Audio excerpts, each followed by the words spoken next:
records conversation, Sister Nuha. What you're doing is not only being recorded. What you say, what we're talking about right now, is not only being recorded by the angels, but it's also being recorded eternally on earth through this brother for YouTube. This is a historic night in the history of submission. Okay, so did you get the punchline of what I'm saying? What I was basically saying is, and I put the verses about the magicians, right? It says, he said, you throw. When they threw, they tricked the people's eyes, intimidated them, and produced a great magic. We then inspired Moses, throw down your staff, whereupon it swallowed whatever they fabricated. The truth recognized by the experts. Thus the truth prevailed, and what they did was nullified. They were defeated then and there. They were humiliated. The magicians fell prostrate. They said, we believe in the Lord of the universe, the Lord of Moses and Aaron. Right? That's it. That's it. And they witnessed the miracle. It's over. They believed Moses. Whatever Moses told them after that, they trusted him. God says, hear and obey. Trust the messenger. Keep reading, Navid. Keep reading, because it's crucial to learn to know like what happened after. Like the Pharaoh wanted to crucify him, right? Okay. Yeah, I can put it on earth. I can put it here. There you go. Put it in the chat. And lounge dash chat. The Lord of Moses and Aaron. Pharaoh said, did you believe in him without my permission? This must be a conspiracy you schemed in the city in order to take its people away. You will surely find out. I will cut your hands and feet on alternate sides. Then I will crucify you all. They said, we will then return to our Lord. You persecute us simply because we believed in the proofs of our Lord when they came to us. Our Lord, grant us steadfastness and let us die as submitters. So the question is, why would they put their life on the line for some proofs that Moses like threw the staff? What was that all about? That's correct. That's correct. That's really so it. Quran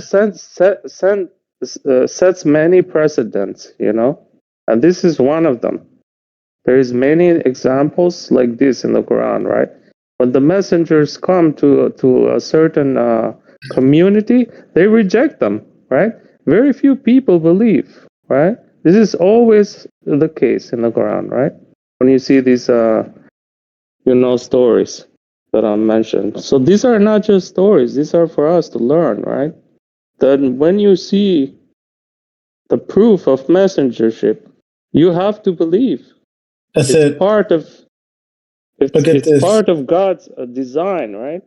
Let's continue on the story of Pharaoh in chapter 40, verse 26, going back to where we were previously in the conversation. Now look at this. This is very important, right? Moses versus Pharaoh, 40:26. Pharaoh said, let me kill Moses and let him implore his Lord. I worry lest he corrupts your religion or spreads evil throughout the land. Moses said, I seek refuge in my Lord and your Lord from every arrogant one who does not believe in the day of reckoning. God guides not the liars. Verse 29. A believing man among Pharaoh's people who was concealing his belief said, how can you kill a man just for saying my Lord is God? And he has shown you clear proofs from your Lord. If he is a liar, that is his problem. And if he is truthful, you benefit from his promises. Surely God does not guide any transgressor liar. Here you have some Egyptian guy, okay, out of nowhere, comes out of Pharaoh's people, and he says, what are you guys doing? If he's giving you proof and he's just telling you to worship God. And if he's a liar, that's his problem. But if he's truthful, you benefit from what he's telling you. And then he continues. Look what he says in the next verse. O my people, today you have kingship and the upper hand. But who will help us against God's judgment should it come to us? Pharaoh said, you are to follow only what I see fit. I will guide you only in the right path. What's interesting is the right path here, the Arabic word is Rashad. That's another indication. David, sorry to interrupt you. Yeah, I just want you to clarify. So with this logic, are you saying if Rashad is a liar, but I were to submit to him, I still don't suffer any consequences? You submit to God, and what he's inviting you to do God, is righteousness, right? Because he's not saying worship me, mention me, commemorate me, implore me, nothing. He's telling you to worship God. So if you only worship God, you will never be punished. What else do you have to do? Yeah, I see what you mean. There's nothing else for you to do. It would mean accepting his prophecies. Isn't it that you know, like these Egyptians come out of nowhere? Isn't it funny? Some Egyptian guy come out of nowhere and he's saying these things. Right. I mean, that's it. That's really it. It says he's responsible. I mean, there's another verse that talks about the messenger. He's responsible for his obligations. We are responsible for our obligations. And that's it. That's really it. He didn't do anything else. All he did was invite us to worship God alone.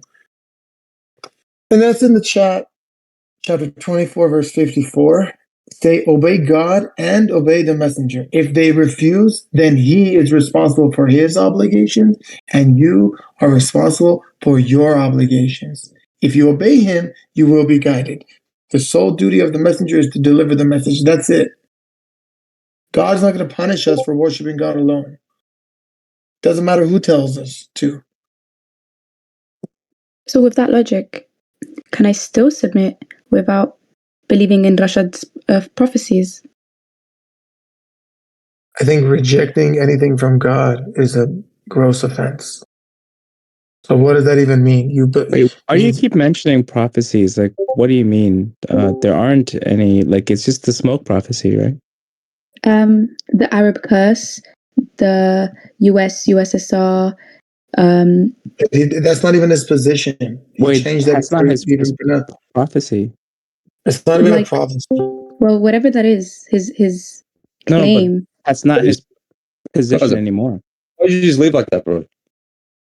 What? Honestly, why you just Adib? Why did you just leave like that, dude? You couldn't handle the arguments, bro. You literally said God spoke to you, man. That's such dude. Like, what? What are you lying for? When did I say that? You literally said it yourself in the voice chat, man. Like it was too much, man. What did I say? Are you on drugs tonight? Dude, yeah, you're not normal, dude. I said the Quran tells us that God says to us, call ourselves submitters, and you just leave after I said that, bro. You don't even consider yourself a Muslim. You consider yourself a submitter. Excuse me? Excuse me? I said to you, what does Muslim mean? What does submitter mean? Dude, you get out of here, bro. You can't be here and you want to supposedly listen to me. You can't even be sincere for 2 minutes listening to me, dude. Forget him. Don't talk to him. Just leave him. Get out of here, man. Leave him. It's okay. This is what we have to deal with. I can't handle argument. Okay, buddy. You can't. Just mute yourself, bro. Tato's this is an argument right here, man. All right, settle down. Tato's hella funny. He's recording this whole thing. He says this video is becoming broke with Sunni so quickly. He's recording. Hey, this is being recorded, bro. Yeah, dude. Honestly, I've never broken a Sunni within like 4 minutes. All right, this is being recorded, bro. This is being recorded, bro. Sorry, guys. Good. Thank God. All right, mute yourself. You guys don't even call yourself Muslims. You guys call yourself submitters. That's we do. Borderline wrong. Mute yourself. Before I mute you. Just mute yourself. All right. So again, Noha, going back to that point, God gives the messenger the right understanding before he passes. Before that, he can have his own ideas, political positions, his own personal interpretations of stuff. But the bottom line is the USA, USSR thing, that was abandoned. That was his personal view, his prediction, or I guess his personal political thing. God gave him the correct understanding. And actually, America is going to be the heart of submission. And that's it. And that's the only place. Yeah, so you don't have to. accept that it No, wasn't I him, the don't believe in messenger. USSR. Yeah, I exactly. wasn't There you talking go. to you, Naveed. It wasn't Rashad, the messenger, speaking. It was just his opinion. I think one thing people forget is that messengers are also human too. They have agency as humans, right? Right? But what God reveals to them, they are required to ultimately provide. And that's what all messengers do. And Rashad Khalifa is no exception. Do you understand, Noah? So what ultimately God told him to present to us, he did. Let her speak, man. Yeah, go ahead. No, I'm listening. It's fine. Yeah, but tell us what you think. What's your position on what we said? I was just trying to use like Navid's logic, because he's saying that I don't suffer any consequences if I were to listen to Rashad Khalifa, because it's in the Quran. It's declared that like it's his problem if he's a liar, it's not mine. Well, yeah, that's what the verse is. If the messenger is telling you to worship God alone, and you follow that messenger, that verse is telling you if he's a liar, it's his problem, right? Like that is what. And look, that verse is between the only two mentions of Rashad in the entire Quran. Right in the middle is people thinking the previous messenger is last messenger. All of these are from God. You know what I mean? Like it's all there to help you. But the point I'm making is, when you ask about the prophecies, it's because you don't really understand like they're like, who here, like you mentioned Gog and Magog, nobody here in this VC, even the submitters, accept this. Not even Rashad accepted this later on. Yeah, Gog and Magog is understood to be the names of villainous communities that attack the believers on near the Day of Judgment, 2270. So that has nothing to do with USSR. There is no USSR. And the United States is the home of submission, so there's nowhere else to go. So that's just Did he say it? Yes. He did. That's what we're saying. But regardless, look, even if so don't think like, how do I phrase? Look, the USSR could reform again in 10 years, 20 years, 100 years. Like it's not like off the table completely, but we're just saying that it's not his position anymore. So don't worry about it. You know? Yeah, it's irrelevant. I'm going to put his position. For all we know, the USSR will form again in 100 years. Who the hell knows, you know? I don't think it's going to form, but whatever. But then he said he likes America, didn't he? He said it's the best nation because they have freedom. Like in the Quran, it's possible for the best nation at one point to not be the best nation. But yeah, but the bottom line is right now, the most precious gift from God, okay? The most precious gift that we have on earth is freedom. That's what God appreciates the most. So the country with the most freedom right now is the United States of America. By the way, what do you think of this? Sorry. What? Go ahead. I sent it on the lounge chat. Oh, I was in the wrong channel. I'm so sorry. I was literally in the wrong channel. Sorry.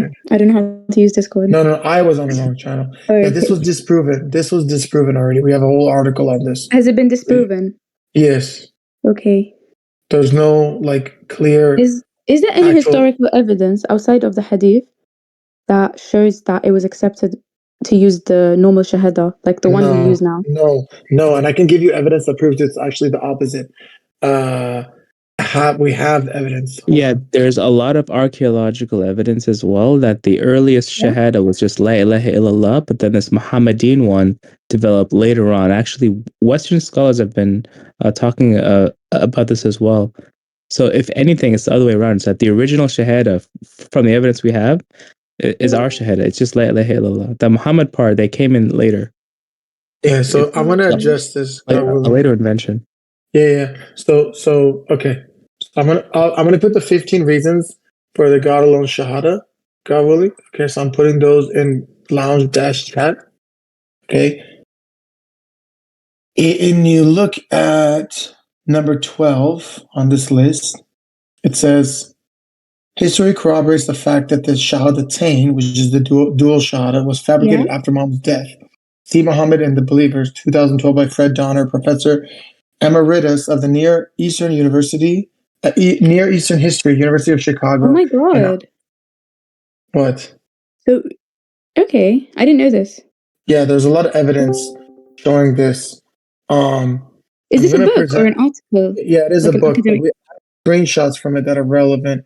McClinton, do you have those on hand? I thought we had them pinned in one of these channels. I can I can see have if a I can recent download this article book. that talks about I'd love to read that the whole part too. book. Yeah, hold on a second. Let me see if I can find that specific part because we have it like separated. Here, I found it. Look. I found it. Look how happy we can all be right now. Check this out. Boom. Look at this. But here again, the early evidence is suggestive regarding saying Muhammad Rasulullah. The earliest documentary attestations of the Shahada found on coins, papyri, and inscriptions dating before about 685 include only the first part of the later double Shahada. There is no God except God. Do you understand what's going on here? Yeah. So up to 50 years after the Prophet died, they didn't have any double Shahada. It was just La ilaha illallah. And I have more. It gets even wilder. Look at this. This is going to be crazy. I'm going to load both of these. Come on, check this out. This one, and then let me put the other one there too. Okay. It gets pretty wild. Look at this. Okay. I put it in lounge dash chat. Okay, look. Goes into this. Yeah, look at this. Beginning around the time of Abdul Malik, however, in the last quarter of the 1st century AH, end of the 7th century, we find Muhammad's name mentioned increasingly frequently in the believers' official documents. Moreover, these references suggest that identification of Muhammad's mission and revelation comes to constitutive of the believers' collective identity. The first inscriptions of any kind to carry the phrase Muhammad is the apostle of God are coins from Bishapur, Fars, apparently issued in 685 to 686 to 687 by a governor for the Zubairids.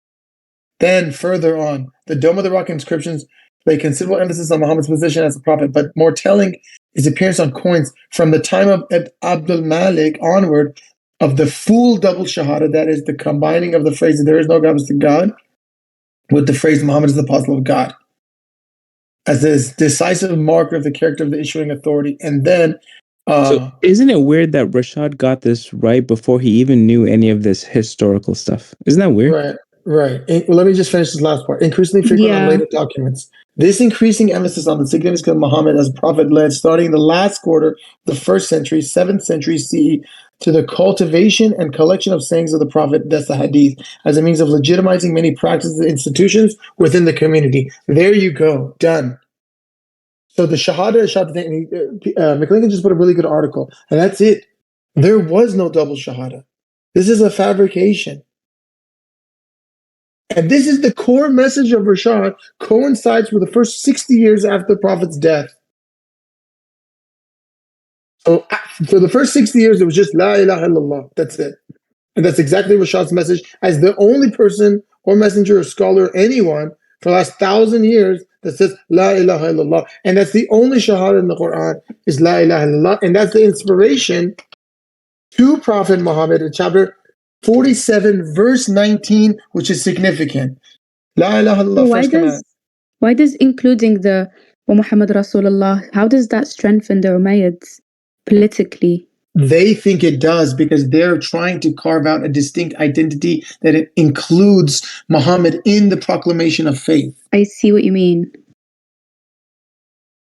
Before that, it wasn't necessary because before that, they're dealing with Allat, Manat, and Uzza. It's just La ilaha illallah. Now they're past all that. Now they're saying, okay, now we need to solidify ourselves. We're going to add Muhammad in here to add additional authority.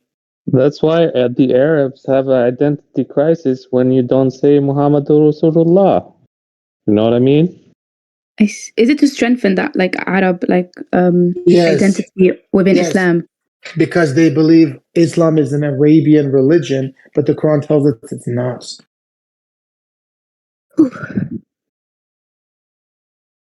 But then again, I think someone said in the debate, I don't know when, but by reaffirming the Rasul, you're also reaffirming. But isn't everything like written in Arabic though? So no. The religion was founded with not an Arab. The founder of the religion is Abraham. So even if that was going to be the argument, it would be Ibrahim Rasulullah. Like He's by the founder of the religion. Like, does it have the to text be? was still written in Arabic, right? So what? What's the significance of that? So what? Dude, that's like a huge significance. Like, No, it's not. Yeah, That's no reason. God tells you actually in the Quran that if it was written in any other language, there will It still wouldn't be matter. yeah, It's it fine. wouldn't matter. They will still so from all the understand the Quran. languages that could have Language is been written, they irrelevant. wrote it in Arabic. And it's Bro, having Yeah, a significance. God God. tells you. Like God what? tells you. I put the Bro, verse. so Hold on. what? The Old Testament was in Hebrew. What? No, but listen, I put the verse. It's irrelevant. It's the 4144. If we made it a non-Arabic Quran, they would say, why did it come down in that language? Whether it's in Arabic or non-Arabic, say for those who believe, it is a guide in healing. As for those who disbelieve, they'll be deaf and blind to it, as if they're being addressed for far. The language is irrelevant. And the fact of the matter is, this is the religion of Abraham, and Abraham's the one that named this religion. So again, the attestation of Muhammad is irrelevant. It's wrong for 15 reasons, but this is just more reason to reject that position. Muhammad said, reject the false gods, just say La ilaha illallah. I put the verse, the Quran Shahada is La ilaha illallah. In the Quran, the Shahada of God, the angels, and those who possess knowledge is La ilaha illallah. Chapter 3, verse 18. God bears witness that there's no God except He, and so do the angels and those who possess knowledge. Nuha, what are the angels? What's the angel Shahada 15 billion years ago?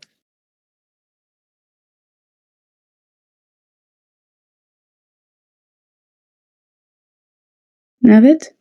Yeah. Sorry, That's what my did you name. ask me? I was said, reading the chat. Yeah, what's the Shahada of the angels 15 billion years ago? Is it? I'm guessing it's the Ashhadu la ilaha. That's it. La ilaha illallah. That's right. That's Yeah. it. That's it. That's what it's always been. This is the eternal Shahada. That's it.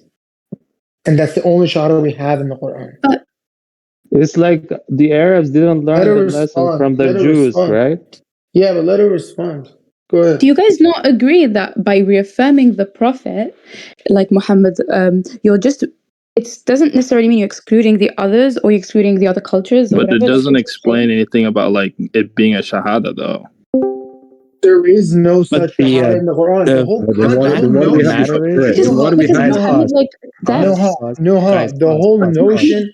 whole notion of an additional Shahada is a fabrication. Yeah, that's what I was going to say. So that part there is the most important point there. The whole point is it's an addition made that's not in the Quran. You don't find this Muhammadin Shahada in the Quran. The only people who say are the liars. That's it. That's it. Exactly. So this whole notion that there even is another Shahada, or you do it for this reason, or don't do it for these reasons, all this speculative stuff, that's just guesswork. It's all just a fabrication. There is no basis for this. There's no command for this. There's no such example of this. The only Shahada in the Quran is just La ilaha illallah. So people can come up with a laundry list of reasons why they feel compelled to say that, but there's no such requirement or existence of any such Shahada in the Quran. That's the bottom line. You would actually break many commandments in the Quran. Yeah, but that's separate. So what gives you like the notion that that's the Shahada from like what you read? Because God says, God says it in the Quran. I just read the verse times. 35 times mentioned. 318, 318, 47:19, many other verses that's literally Shahada in the Quran. Nuha, what's your response to this?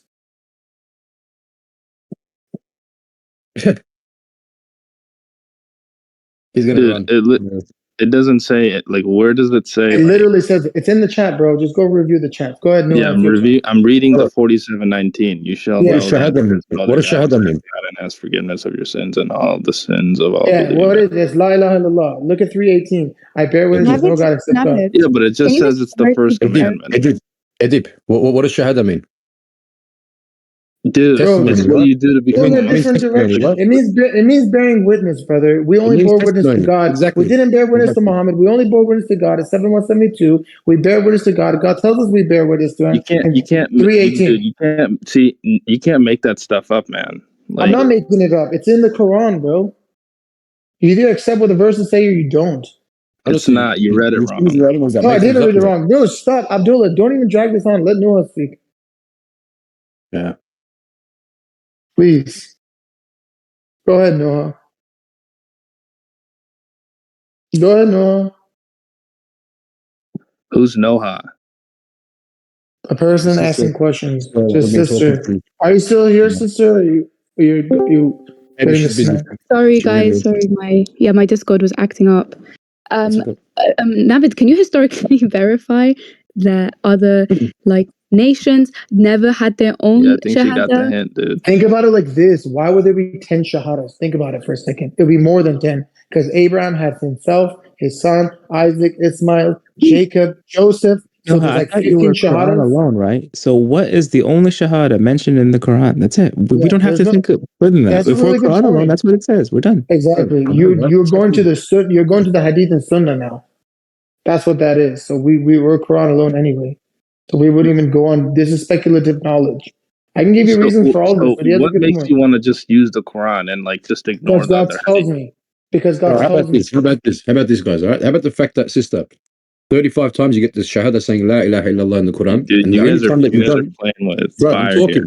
There's Bro, I'm talking. Jesus.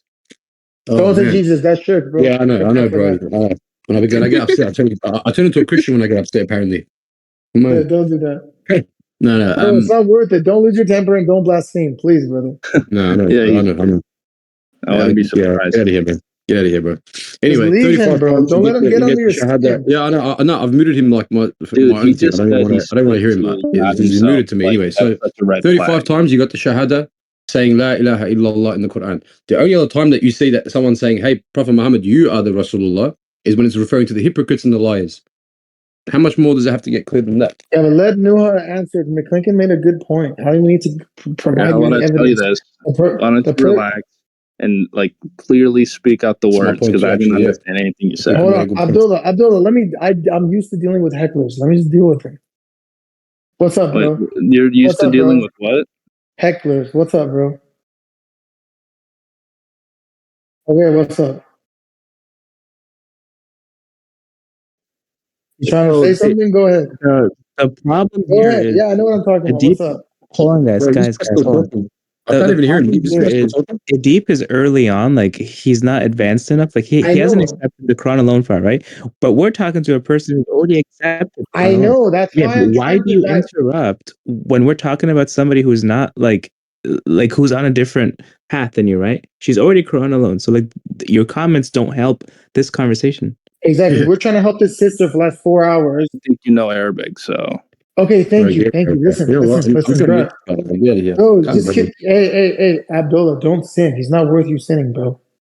You're losing your temper. You get upset. Don't get upset. No, I didn't sin. Nothing in this world. I just muted him. Okay, but nothing in this world is worth getting upset over. Okay, just remember that. He's just heckling right now, and this is what it is. At the moment we get to such a crucial point with Sister Nuha, Satan sends representatives or distraction static. That's what that is. Don't worry about it. Let's just keep your eye on the ball. Let's just continue. Sister Nuha is very clear. It's very clear. Yeah, God bless you too. Sister Nuha is very clear. Okay? This is what I asked on Hamza's day and they couldn't answer me. I went on there in front of like 1,500 people, right? And I said, who authorized your Shahada? They had no answer.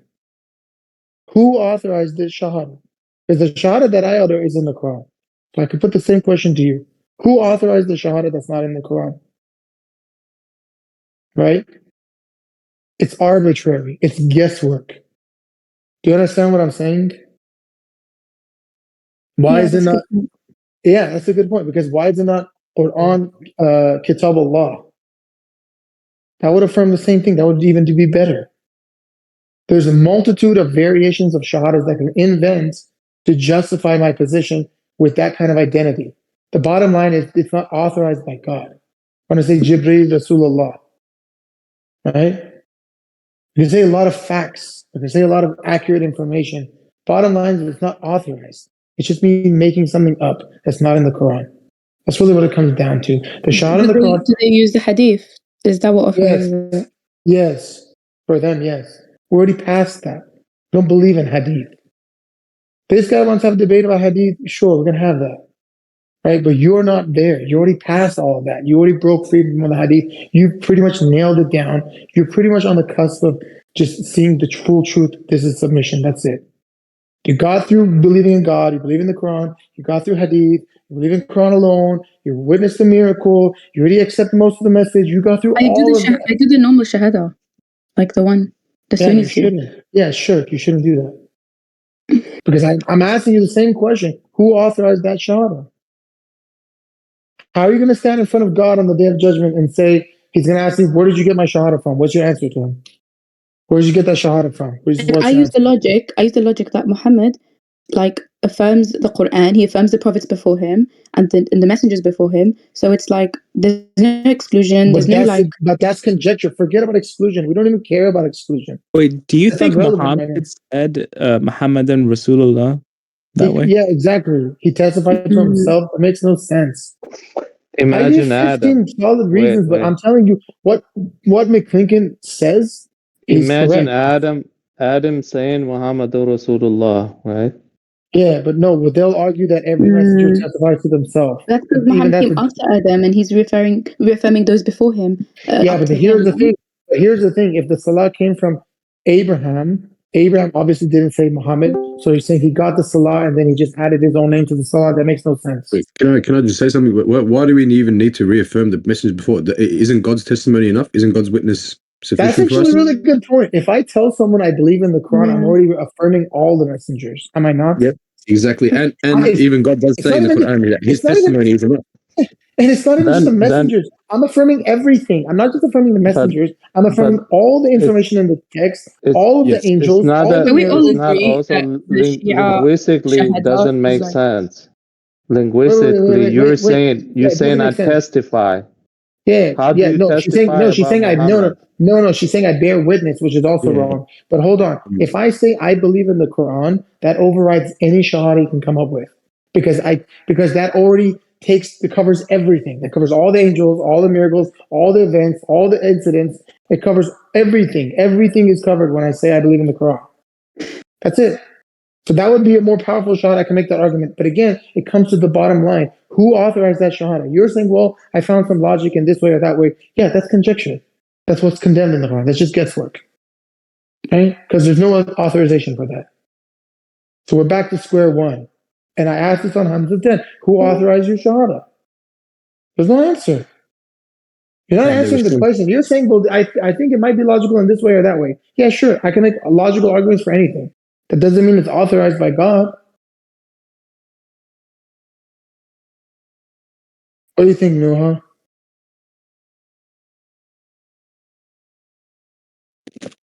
I'm just taking it all in. I'm trying to gather my thoughts. That's it. You want something that's sure-proof. You don't want something that just sounds nice, or you can make an argument for it, or it's possible, or it sounds strong, or probable. That's not good enough. You want something that's 100% solid. Are you saying that Muhammad never actually said say the shahada with my name? No, of course he didn't. No, he never did. Why would he when the concept of Tawheed?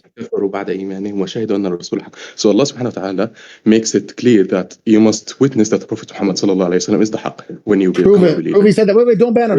Hey, wait, so we have another messenger of Satan here? Yeah. Hold on. Don't ban him. Nuha. He's been banned on 90 accounts. I guess he would consider himself the strongest arguments. Hey, Nuha. He's banned for non-religious reasons. If he just came here and talked about religion, we wouldn't ban him. But because he's broken server rules in other areas involving other issues, we've banned him 90 times. Okay? Now listen, Nuha. Ask him whatever you want to ask him. This is the top dog of the Sunni people. He's been here 90 times. Ask him whatever you want to ask him, and I'll refute it in a heartbeat for you, God willing. Go ahead. Go ahead. The policy on this guy is shoot on sight, but you're here. Go ahead. Ask whatever you want to ask him, and then he'll give his answer, and I'll refute it immediately. God willing. Naveed, engage in arguments. Don't ban. Doesn't look good. Yeah, exactly. We do engage in arguments, bro. Have you been banned? I mean, literally yesterday, I was in Barracan's server, and he literally left BC. It's not your turn. Nuha, do you want him here, or are you going to ask him anything, or should I just ban him? Banning that guy, by the way, does not really ban him because he has like 25 accounts here. So like, it's not really a ban. It's more like a goodbye. Yeah, exactly. Just make a new account. Like, we know his name. For this particular topic, I think this is perfect to have Sunnis because it's like the thing that, differentiates you guys, especially from Sunnis. So I feel like... Wait, but that differentiates you from Sunnis because... No, she's saying that she's a Quranist that adopts... We're not debating hadith. We're not debating hadith. We're debating shahada. Yeah, but you have to prove that Muhammad said that. He just made a claim. He said Muhammad said to the people, "You must say X, Y, and Z." What's the proof of that? It's conjecture. There's no evidence. So what is okay? He's claiming Muhammad said this. This to the people, X, Y, Z. You have to testify to me. Blah blah blah. All this stuff, right? What's the proof of that? Well, the proof How do I know that? Yeah, what's the proof? Because the history proves the opposite. They rely on the overriding. The proof is actually obligation that we're given in the Quran to obey the messenger, right? No. You're not listening to me. What's the proof that Muhammad made the statement that this guy's claiming? I'm not disputing about. It's not about obeying the messenger. I'm saying he never said that. Can you ask him? Yeah. Okay. Let's go. Go ahead. Go ahead. What's your proof? Okay, first off, you didn't even know I quoted the Quran, not even a hadith. Allah سبحانه وتعالى says in the Quran كيف يهدي الله قوما كفروا بعد إيمانهم وشهدوا أن الرسول حق وجاءتهم البينات. So Allah subhanahu wa ta'ala is saying that how may Allah guide those who committed kufr after becoming believers and after witnessing that the Prophet Muhammad sallallahu alayhi wa sallam is the haq. So you have to witness the Prophet Muhammad sallallahu alayhi wa sallam is the haq. And also we're not witnessing that the Prophet Muhammad. Let me speak. We're not witnessing that the Prophet Muhammad sallallahu alayhi wasallam became a prophet. We're witnessing that he's a prophet. And how do you know he's a prophet? We don't just see him and, this is a prophet. No, he's a prophet from Allah by witnessing his miracle. And we witness his miracle, which is the Quran. So we can witness that he's a prophet. He's not answering the question, Noha. He's not answering the question. And from the Quran itself, Allah subhanahu wa ta'ala says in chapter 81, Allah subhanahu wa ta'ala says, قال فاشهدوا أنا معكم من الشاهدين. So Allah subhanahu wa ta'ala used this ayah to prove Rashad. And Allah subhanahu wa ta'ala is asking the prophets to witness Rashad before he was even born. Yes, so you don't have to see someone to witness it. And Allah subhanahu wa ta'ala is saying in chapter 3, ayah 86 too. None of this addresses anything. Tell me what's your proof that in my salat I'm supposed to include Muhammad? Or in my shahada. Okay. Again, I'm talking about the shahada. Well, he made a good point. So in my shahada, where do you get Muhammad and shahada in the Quran? Give it to me. Okay, I just recited too many ayat. Okay. No, you didn't. Chapter 3, ayah 86. Allah subhanahu wa ta'ala You don't recite that. You don't recite that in your shahada. So yeah, that's not what you recite in your shahada. Wait, hold on. We all bear witness that the messenger is truth. That's not what we said the shahada is. The shahada is not the messenger is truth. What? We all know the messenger is truth. We all witness to that. Okay, خلاص. This is shahada. Yeah, so Noha, he has nothing. If I tell you that I testified that something is true, that's different than saying that I actually witnessed this event. Those are two different statements. No one says I witnessed. What event? What event do we witness? Okay, imagine I'm in a court of law and what event do we witness? No, let me finish, bro. Imagine I'm in a court of law, right? And the judge asks me, "Hey, did you witness this death? And did you witness this murder?" And in fact, all I did is I believe it's true. I witnessed that it's true, but I never witnessed the actual event. I can't say yes, I was a witness to the event. Wait. Do you? Hey, wait. Let me finish. Do you get what I'm saying? Hey, bro, you get what I'm saying? Yes or no? Again, what event do we witness? Bro, hey. Do you get what I'm saying? Keep running. Yes. So what event do we witness? We witness. I want you to repeat back to me my point because I don't think you were listening. So can you repeat back to me my point? Okay, I will reply. So we don't witness an event. We witness that the Prophet Muhammad is a prophet. That's it. أشهد أن محمدا رسول الله. You don't witness God says in 63:1 that you are a hypocrite. Hey, wait, can you all repeat those back witnesses my point? are hypocrites, right? God condemns it 63:1. I think you were too focused on trying to interrupt me. Then can you repeat back my point? Okay, he said we witness an action. We don't witness an action. We witness that the Prophet Muhammad sallallahu alaihi wasallam is an actual prophet. You said an event. Witness that Muhammad is a messenger of Allah. What action do we witness? Allow me this. Can I say that I witnessed that you are a murderer? Or can I say that I believe it if I never saw you do the act? What's the difference between witnessing that do you see how you just don't address what I'm saying? This is why I'm wasting my time. Gymnastics. I'm just gonna mute. Yeah, mental gymnastics. These guys, they're not gonna. There's no point making him because you asked him a very direct question and he didn't even listen. Understand what he said. Listen. You didn't even. Okay, then how about I give you the example? Okay, I'm in a court of law, right? He was talking so fast, like he just had to relax and just speak what he had to say. Like Yeah, probably because maybe because I get muted every single time I speak. No, okay, so as I was I don't know saying, why he people said, do that. okay, You don't get okay, muted every time you're you good, speak, you're good. Zizo. Why are you making up? Why are you making up things for, bro? You came here how many times? You've been banned how many times? And every time you come back, people don't instantly ban you. You're on your 90th Sure. account by now. You're on your 90th account. Wait, Yeah, is of that- course. You're on your 90th Did account they by now. ban 'cause all- Omar? No, it's 87. What? But okay. 87. As Mick Lincoln said, let me reply. As Mick Lincoln said, you didn't witness the murder.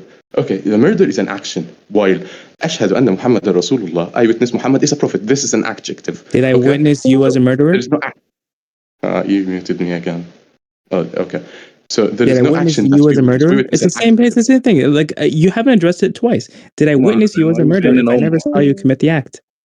I'm sorry. I had another admin contact me and said we have a no Zizo policy on here. It's shoot on sight. He's already been on 90 accounts for. Wait, who is that? Wait, yeah, we can talk about that privately, no problem.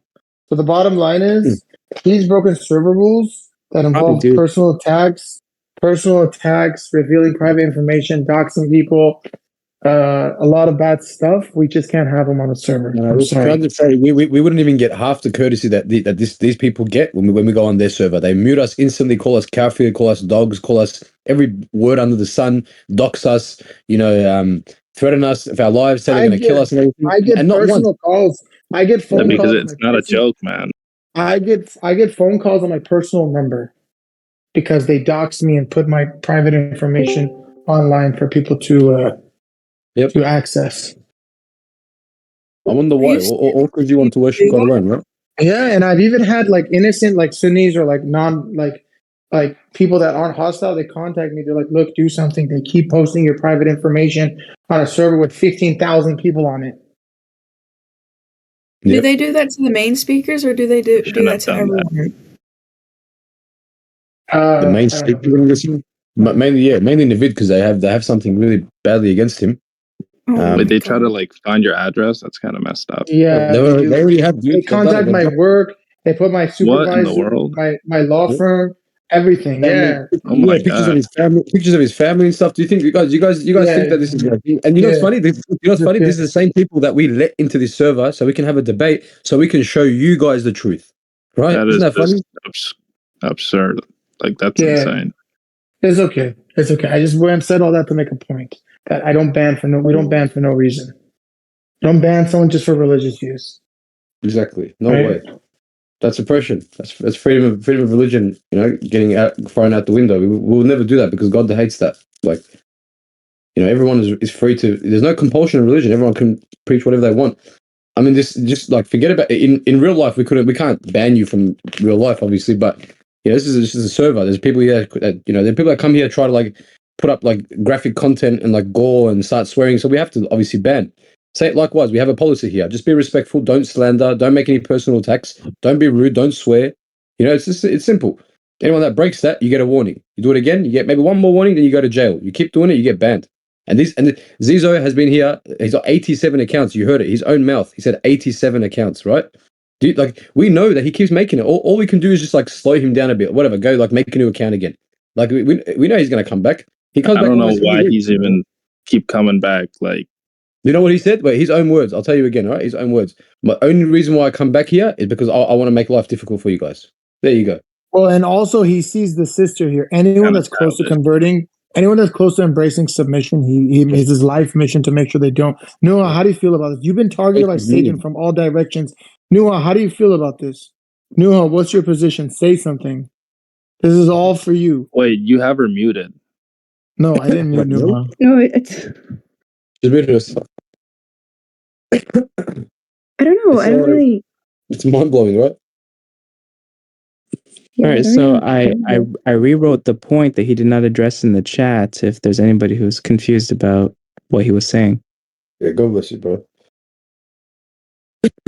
Look, you can give there's a good example of this, right? Like if let's say I walk into, I was just walking into my house and I see McClinkin holding a knife with blood on it, and there's a dead body on the floor. Okay, and then cops come and arrest him. Now we're in court date, and they're asking for my testimony. Now, if they ask me, did you witness McClinkin stab this person, murder this person? If I say yes, would that be a lie? No, it wouldn't.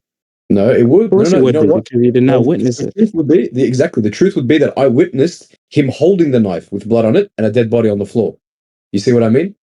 Yeah, fair enough. Yeah. So you're trying to say like Muhammad wasn't like a prophet?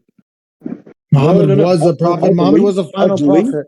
Muhammad was a final prophet. Guys, I don't mean this to be like, but like that. Listen that to me. Question just tells me that you're trying to derail. Honestly. Yeah. Believe. Look it. Let me answer this. I'm not. Yeah, no problem. Benefit of the doubt. Believing is not the same as bearing witness. You can believe in something, but not be able to bear witness to it. Someone comes to me and they say, I committed adultery. I believe them. They say, yes, I admit to it. I committed adultery. Can I go in a court of law and bear witness to that incident? No, I cannot. No, you can't. Believing in something is not the same as bearing witness to something. That'll actually be bearing false witness, to be honest, and that's actually a sin too. God says you can't bear false witness, that the believers don't bear false witness. You're not allowed to. Actually, there's even a command that says you shall not bear false witness. But more so than that, like, even though I believe with all of my heart, like no doubt whatsoever, that Prophet Muhammad was the final prophet, that he did bring the Quran, and I believe in every other prophet and messenger before him, I cannot be a witness. The reason why is because I did not witness it with my own two eyes. I was not there. But you don't need to bear witness everything to believe it. Like that's not how religion works. No, you don't. No, exactly. That's I mean, actually yeah, the point that's that we're correct. making. But the shahada means bearing witness. That's how science works, not religion. All right, bro. Look. Check this out. All right, look. Check out this verse I put in the chat. All right, 28:44. God says, "You were not present on the slope of the western mount when we raised the commands to Moses. You were not a witness. Okay, you were not shahid to this, right? So." You realize that because we did not witness this, I cannot bear witness to this, but I believe it. I say I believe it. Like I have iman to this, right? I have iman to this. My faith says that, yep, I believe this 100%.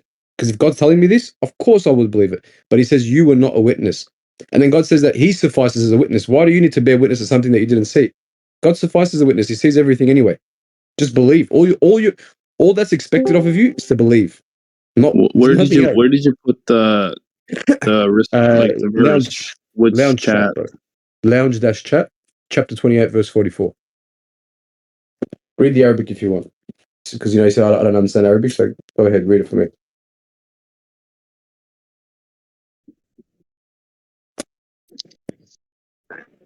$87 accounts. Sorry? Did you see it? What? He's just saying the dude was banned on 87 accounts. I guess it's now 88. Doesn't matter. Just look at what's in the chat. That's crazy, dude. Yeah, I don't know why he wants to be a part of this Discord server so bad. Like he said, man, he just wants things to be made difficult for you guys. I'm not gonna lie, bro. Like, I think there's probably an element of insecurity. He probably thinks that you guys have a point, and as a consequence, just feels the need to come back, to just throw shit. God bless you, brother. God bless you. That's exactly what I mean. Dude, trust me, man. Like, no, you're right though. Why? But that's the question. Why isn't he doing it on the Hindu server? Why is he going on the Baha'i server? Why? You know what I mean? Why he's not doing this to the Quranist server? He's only doing this to our server. 100 accounts.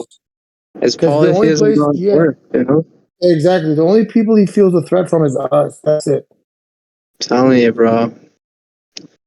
I'm telling you. Like, even for me personally, I'm not a Muslim. I'm not a Quranist. I'm not a submitter. But I go on these Islamic servers that are Sunni, bro, and they're insecure. They're all insecure the second I just begin to Also, how are they one of the only religions that tell them insecure. I'll tell you how they're insecure. They're insecure by virtue of me pointing out contradictions in the Hadith collection that are graded Sahih. They're insecure as it relates to them feeling inclined to ban me whenever I bring out Hadiths that seem to slander their prophet. And it's not me slandering them. It's just me referring to their sources. Exactly. Right? Yep. That's what I'm saying. You didn't slander their prophet. I don't know what was the problem. Listen. Same thing happened to AAA on when he was on his drink. If anything, we only clear the prophet's name. We're saying he was not a pedophile. He was not a murderer. He was not a rapist. He was not unintelligent. We literally by the way, we're also the only religion that promises them hell right? Because Quranism is like mixed. Like, yeah, you might go to heaven, maybe not, but we're like, no. If you stay on this path, you're going to hell for sure. Yeah, right. So I guess that's why they probably are a bit hostile towards us. And you know what? Fair enough. But any righteous person, any sincere righteous person would take heed to it. Like like if someone comes up to me and tells me you're committing idol worship, and if you prove it right, if you prove me right, you prove it true that I am committing idol worship, God bless you, bro. Thank you so much for showing me. Now I can stop committing the only unforgivable sin, the most disgusting sin there is, and now I'm not destined to hell anymore. God bless you. You know what I mean? That's what a sincere person would do. But people just off the bat love to reject things, and they don't want to listen. Look, brother Triple A was on Hamza's Den, for a good 45 minutes. And the funny thing was, when he referred to a hadith, you know what they said? Whoa, what are you doing? Who do you think you are, disrespecting the Prophet? This and this and that. It's funny because he referred to a Sahih hadith. He didn't even say that. He says it. He just referred to it. He said that. He goes, hang on a second. So you guys are saying that you disrespect their hadith? No, it's not that. But by the very mention of the hadith, it's considered slander. So that tells you something about the hadith, dude. Yep. That's really what it is. Yeah, exactly. Like, there really are some pretty appalling, disgusting hadith. Dude, hey, Nuha, are you here? I'm loving this. No, look who just showed up. Yeah. Peace be upon you, Rashad. It's like, what's up, Rashad? Peace. Man, bro, like literally. Hey, Nuha, honestly, you must be important. You must be important to submission. Honestly, did I not tell you that like 4 hours ago? Yeah, you like said 4 hours ago, I said it. Like Satan's sending every representative he has. You never had this much like in a row happen. This is like, this is honestly. That's so funny. Did I not tell you, Noah? How do you feel? You're very important. I told you you're very special. What's it with the Sunnis today? Like, they know because they know they're like, oh, hang on a second, these guys are doing a really good job right now. And, it's not even them. Like Satan inspires people. Exactly, it's like angels. Like Satan, like activates. Like think about it. Like Zizo's just sitting there. Like Satan comes to activate. Go on the submission server. I understood though, like why Satan was there because we were discussing the Shahad though, so it makes sense. But yeah, but they don't know what we're discussing. You've been on here for like 12 hours. What are you talking about? They're like sleeper cell agents, dude. Satan just whispers to their hearts, like, go quick, go. He's like laying there. Think of him like laying there. Yeah, he's just like laying there with his eyes closed, and then Satan whispers in front of his eyes open. He activates, and it jumps on the submission server. Go attack Naveed. Go dox Naveed. Right? Doxing. Honestly, that's not even important right now. It's not even about doxing me. It's about setting this sister astray. She's been bombarded from last night from the Christians, the Quranists, the Sunnis, the atheists. Every single one is united in telling her don't embrace submission. Like why? Why are they not telling you? You've considered literally last night. You said you were considering Quranism. Nobody's coming to you and saying, "Hey, don't consider Quranism." What's going on here? Am I breaking up or? Oh yeah, you're breaking up, and we're all fine.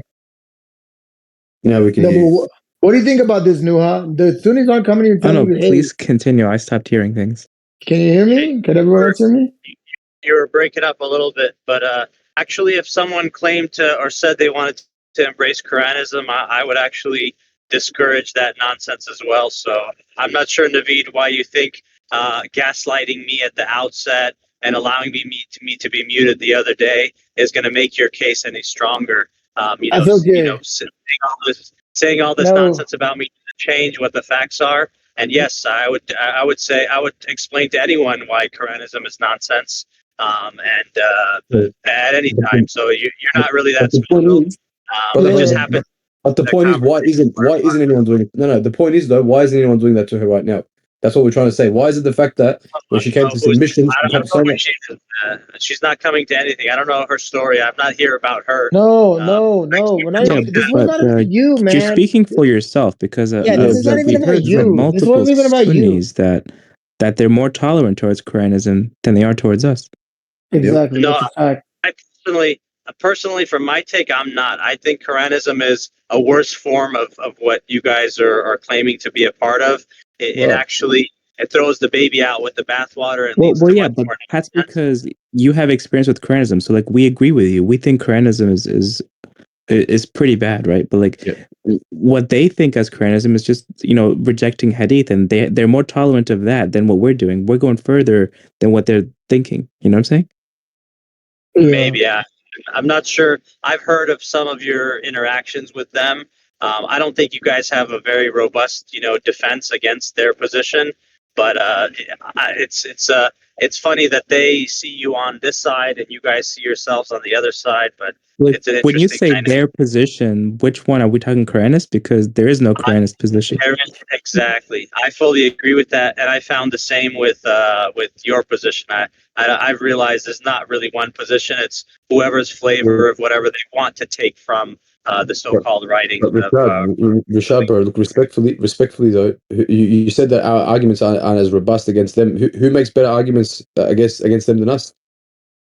Nobody. That's actually no. We make better arguments against the Muslims than we make better arguments against the Quranists than Muslims do. Yeah, that's actually funny. I think the funny thing is we're actually opposing them more. We actually are. Sorry, go ahead. Yeah, I'll tell you something, Abdullah. You're missing something. You don't realize that they are just taking your position to its natural conclusion, and somehow you think that they shouldn't. But your basis for telling them not to is the very thing that enabled them to hold that position. So it's almost like it's a tool you've given them, and then you're telling them, but don't use it too much. They're just going wild with it, obviously.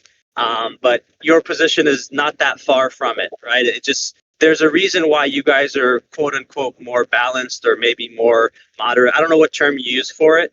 But it's not because of the application of their position. It's because they're trying to achieve what is standard. When it comes to Sunnis, though, right? So, did Muhammad provide a tafsir for the Quran?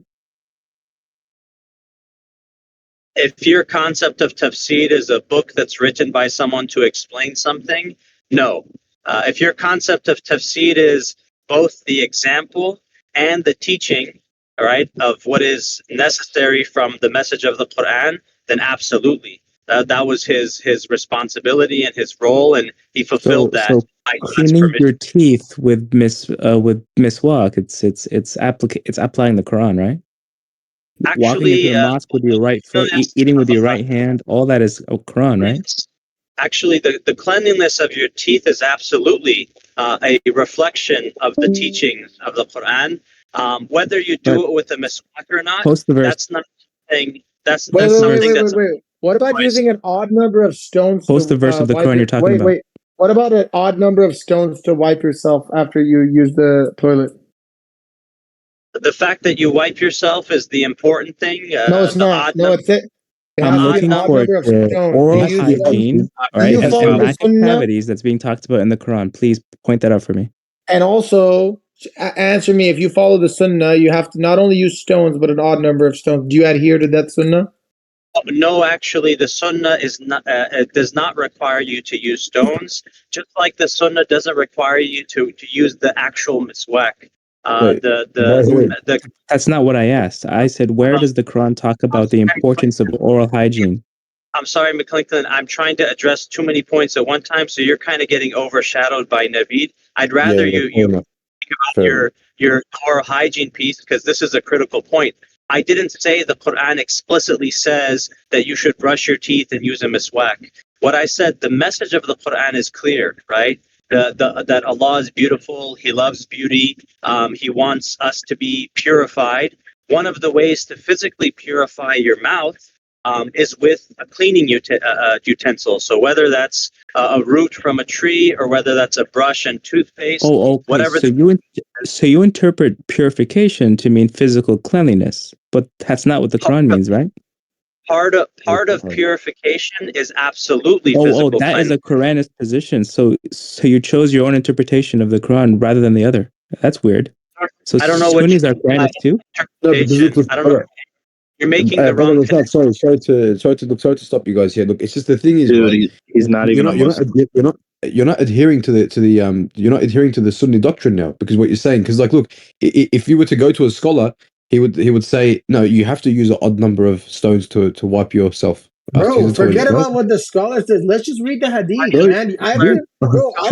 I don't think he believes in hadith. Honestly, I don't think religion. Yeah, I don't think Rashad believes in hadith. Let's read the hadith, bro. It's very clear. Sahih Muslim. I put it in the chat. Look, Salman reported that it was said to him, "Your apostle teaches you about everything, even how to defecate." Yes. He has forbidden us to face the Qibla at the time of excretion or urination. So this is my question for you, Mr. Rashad. Do you make sure on the compass that you're not, and if you use a public toilet or if you go anywhere to do any kind of urination or defecation anywhere, do you make sure to check the compass to make sure you're not facing the direction of Qibla? Yeah, so again, I understand, Naveed, you want to make this some type of like, discussion about defecation. I don't. No. I'm asking if you follow this command. That's all. This is your No. I'm asking if you follow this command. Period. He's talking, but I don't hear him. What the hell? Let me finish what I'm saying. You're interrupting me every time I start to speak, right? Because you're not answering the question. No, you're not answering the question. You're not answering the question. Wait, guys, one second. McClinton can't hit McClinton. Maybe disconnecting them. Maybe disconnecting and reconnect McClinton because I think he's. What are you doing, McClinton? McClinton, you don't hear us? Yeah, kick him out. Let me kick him out. Hold on. Nuha, are you here? Nuha, are you here? To be clear, are you here? You listening to this? Yeah, good. Can you hear us now? Sorry. To be clear, the Sunnah. The Sunnah has a clear definition by the scholars. Except some people equate it to the Hadith, but it's not equivalent to the Hadith. The Hadith, it means to extract the Sunnah. The Sunnah is something that's established by many means, and one of them is the Hadith. But more importantly, the Sunnah is not something that I derive by reading Hadith by myself. I think, Abdullah, what you said about the scholars, this is really important because all of Sunni scholarship that you'll go to, especially the four madhahib, the legal schools, you'll find that they have written books about what are the objectives, and there's different positions. Some say it's encouraged to use the miswak, but no one requires. Bro, what the hell is this guy talking about? Hey, Nuha, I have a very simple question. The Quran, the Hadith says you cannot face the Qibla when you use the toilet. I asked him if he's talking about schools and like, what is he talking about?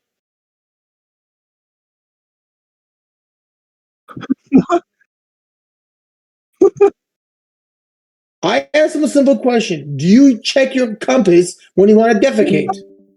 The Hadith says you're not allowed. You're not allowed. I put the Hadith there, man. This is Sahih Muslim. Like, what the hell are you even arguing? You're telling us Quran alone is wrong. We have to follow Hadith. Here's your Hadith very clearly. Wait, the Prophet. Can you clarify? Because I'm curious for my own sake. What does he mean by the Sunnah doesn't derive from the Hadith? Where does the Sunnah derive from? He's just waffling. Forget about that. Answer the simple question. The Prophet, it says he forbidden us to face the Qibla at time of excretion or urination. Do you check your compass when you want to take a piss? You stop, Naveed, and you grow up for a moment so we can have an adult conversation here. Bro, hell no. Hey, hell no. Nuha, I am asking a straightforward question. There's a command in this hadith. Do you see it? I'm going to highlight it for you. Okay, I think it's fair to ask him to answer if he adheres to the hadith as he's inviting us to uphold. Right? Is that fair, Nuha? If you bring a verse in the Quran to me, hey, do you uphold this verse? I say yes. Right? But it has something like, I think you have her muted. It has that same symbol. I don't have her muted, bro. I don't have her muted. Nuha, just unmute yourself so they know you're not muted. It's like why are you muted, Nuha? No, Nuha, why are you muted? Unmute yourself. Sorry, go on. Yeah, don't mute yourself. Look at the hadith. It's in the chat. Sahih Muslim 262a. The Prophet says here, he has forbidden us. This is what they reported. He has forbidden us to face the Qibla at time of excretion or urination, or cleansing with the right hand, or with less than 3 pebbles, or with dung or bone. You have to use at least 3 pebbles. Is it not fair for me to ask him straightforward and direct questions if he adheres to the law outlined in this hadith?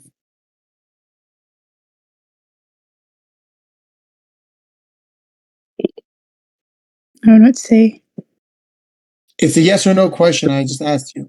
Imagine the Quran says this and we don't do it. Yet the Hadith says it, but they don't do it and they weasel their way out of it. Clearly, they don't even treat the Hadith. Noha, is it a fair question to ask if you adhere to the command in this Hadith? Wait.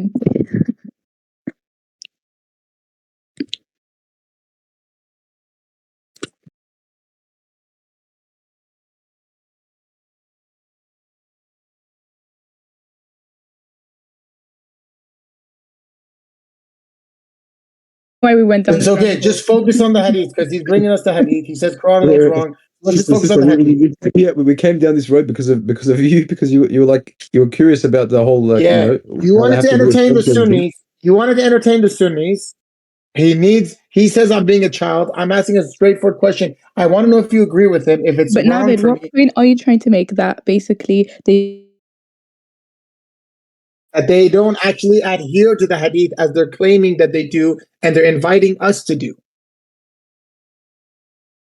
Okay, so tell me the nuance. Yeah, so tell me the nuance. It says you have to use. Listen to me. Listen to me. You have to use at least 3 pebbles to wipe yourself. Is it? Yeah. But I want you to see that he waffles. I pray right now that he does not waffle. But I want you to pay very close attention to my very direct question. Here it says you're prohibited to defecate in the direction of Qibla. That would mean, if I believed in this, anytime I want to use a toilet, I'm going to pull out my phone and check my compass and make sure I'm not facing the Kaaba. We need to know if he adheres to this. If he doesn't, then he's a hypocrite because he doesn't adhere. There is no context. No, that's called waffling. That's called weaseling your way out. Because if you want to say everything's contextual, you can weasel out of anything. Okay, he's unmuted. Let's see if he answers. Go ahead. If you want to do this, Naveed, just let me know so I can leave. I have better things to do with my night. The question. Yeah, answer the question. The question you asked is an important question. If you want to be an adult, mute yourself so I can respond. Because it's not something that I get you're trying to drive a point home. You don't need me here to do that. You can just say, they're not doing it right. But I really don't care how you think we're doing it, right? So no, extracting law from the Hadith this way, that's not how we function. But yes, the clear guidance of the Prophet, peace be upon him, when I have the ability, right, if that's the requirement. For example, the not facing the Qibla, I will never intentionally face the Qibla knowingly and defecate because I know the Prophet, prohibited that. That's not a sign of respect, right? Anybody that has common sense will understand that. As for the pebbles, I want to address these points very directly because I don't want you to have waffles. I want you to have this beautiful breakfast that I'm going to serve you here. As for the use of pebbles, the sunnah is not to take the specific references that are used. For example, the Prophet rode a camel. That doesn't mean I should ride a camel. That means I should utilize the means of transportation that's available to me. So cleanliness, right, after using the restroom is important for a Muslim. Washing even more so than that. I don't know if you're familiar with that. But Muslims, we wash ourselves after we use the restroom. That's because cleanliness is important. So if you have the means to wash, that's the best scenario. Second best scenario is whatever's available. And if that's toilet paper, you can use toilet paper. If that's pebbles, you can use pebbles. You live in a privileged environment, maybe you have toilet paper. A lot of people don't. But the sunnah is cleanliness, not the specific usage or thing that's available at that time. So that's a clear position amongst all of the scholars of Islam. That's always been the position. That's why no one thinks that there are particular things that are necessary. So that requires some additional knowledge. You haven't researched that. You have no knowledge about how to derive law. And I understand it's the background you come from. I don't blame you for that. But to try to reduce, what we're familiar with and what I'm expressing here, it's just, if you want to play games, but just don't waste my time with it. So if you want to ask more questions about the law, we can discuss it. But you don't know how to derive law. I've talked to you about it before. You don't know what application of laws or the derivation of law is. So how are you going to approach me and ask me about the Islamic law that has a 1400-year tradition? So why should we accept your interpretation of how to apply the Sunnah versus, let's say, somebody else's interpretation? So ultimately, you have to interpret the Sunnah in one way. What if there are people? No, you have to actually do this. Why? How do you know you are correct? That's a great question, actually. So that's where you would look to the what they call the objectives of the law, right? And that's actually, in some cases, it's laid out explicitly. How do you know that's how it's supposed to be? Again, how do you know that is how we're supposed to do things? I can explain it to you. So give me a second. How do you know why that's the case? You have particular examples, or you have the direct guidance. From the Prophet, you could say from the ayats of Quran. The ayats of Quran make it clear that Allah uses particular examples to give principled lessons. That depends on your interpretation of the Quran. Hang on a second. The whole point I'm trying to make is you accused us of being interpretation dependent, and I'm telling you, you are interpretation dependent. Finish what I'm saying, McClinton? Yeah, but let's get to the point, because I don't want you to monologue, right? Hold on. You accused us of being interpretation dependent, and you just admitted that you're interpretation dependent. You interpret the hadith and what it means for us differently. So that means you too depend on your own application interpretation. Everybody depends on. So don't make that. Okay, I agree. So don't make that accusation against us. When have I made that accusation? You made it when I was talking to you earlier. You basically said, no, you guys have no position because you still have to depend on the way that you interpret the Quran. Like, what the hell? Of course. What are you talking about? In our conversation right now or from a previous conversation? Just like 10 minutes ago. So the problem of Quranism, right? I believe... No, you said submission. You went further. You talked about us. I do think you guys are in the same boat. You have a different anchor, which I believe is wrong. You try to anchor it to who you believe is the messenger. So how about this? Ready? Say wallahi that we are on the same exact footing as the Quranists. Go ahead. I haven't claimed you're on the same footing. I actually said you're in a better position because you haven't left the anchor of the tradition of Muslims that goes back to Prophet Muhammad, peace be upon him. Right? That's maintained in your ecosystem. For one reason or another. I don't think you have like a consistent way of doing that, but it's maintained. This is a different critique. Rishad, are you a Muslim? I'm saying I'm a Muslim. I'm saying you're on a better footing because they've left all the anchors, right? And that's why the conversations with them are so silly. I believe that's not what you said. I believe that you said we don't have a position, just like the Quranists. No, I said your position, right? I said you have enabled them for their silly position. No. Because you went further. I said the Quranists don't have a position. They're all divided. And you said that's the same for us, correct? Can anybody else testify to this, or am I making this up? Exactly that. No, McClinton, I said exactly that because in my conversations, I'm not, just quickly, McClinton, yes, I said exactly that. In my conversations here on this server, and from the reading... Just one second. Let me just clarify this. I believe in Prophet Muhammad. I said, and McClinton, just to be clear, I said exactly that because in my conversations here, you all don't have a standard position, right? It is a standard position. Okay, ready? I want you to say, wallahi, that submission does not have a standard position. From my perspective, it doesn't have a standard position. Okay, say wallahi. How I came to that conclusion. All right, say wallahi and incur God's curse if you're wrong. Do it. Say it. What do you think I'm saying? How could I be wrong about my perspective? All right, then say it. Then do it. You believe? No. I want to make sure that you believe. I want to see if you believe what you're saying too, though. You're not just talking. You're not just waffling again. Well, so why would I just be talking? Ask me what's the evidence for it, and I'll present it to you. Just say it, bro. All you have to do is just say it. I'm laying out. Say what? I don't understand what you just say. Wallahi to the claim that you just said. I'm not understanding what you think you're achieving. I don't understand what you think you're achieving here. I'm laying out my view to see if you're actually honest about your viewpoint. From conversations I've had here, because not all of you agree. Okay, this is going to be the fourth time I'm going to ask again. Please say it. You can ask as many times as you want. It's irrelevant to me. You're not going to say he's not good at giving answers. He's not good at giving answers. I know. Him not saying it already tells me that he doesn't believe what he's saying. Done. But hold on. But I get more than that. It's not just. That's my perspective. It's not just the Kaaba, though. You're not allowed to face Jerusalem either. So how do you check both? Do you have it on your compass that gives you Jerusalem?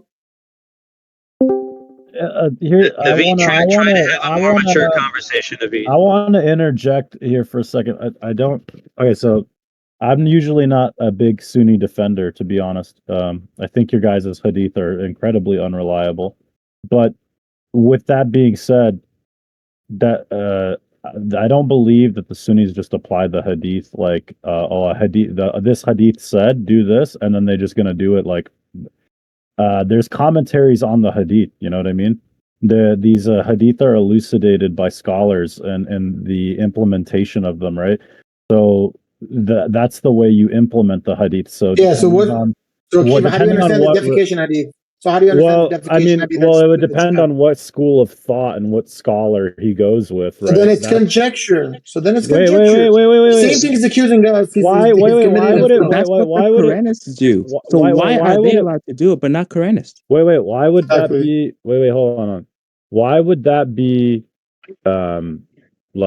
Conjecture when if this is passed down, right, and they have people who study these hadith, right, then that means that the same way that you study the Quran and you use Rashad as a tafsir, they also have essentially a tafsir. No, they don't. Regarding the hadith. They don't. Yeah, they have an explanation. No. They have it. Yeah, because for example, I'll give you an example.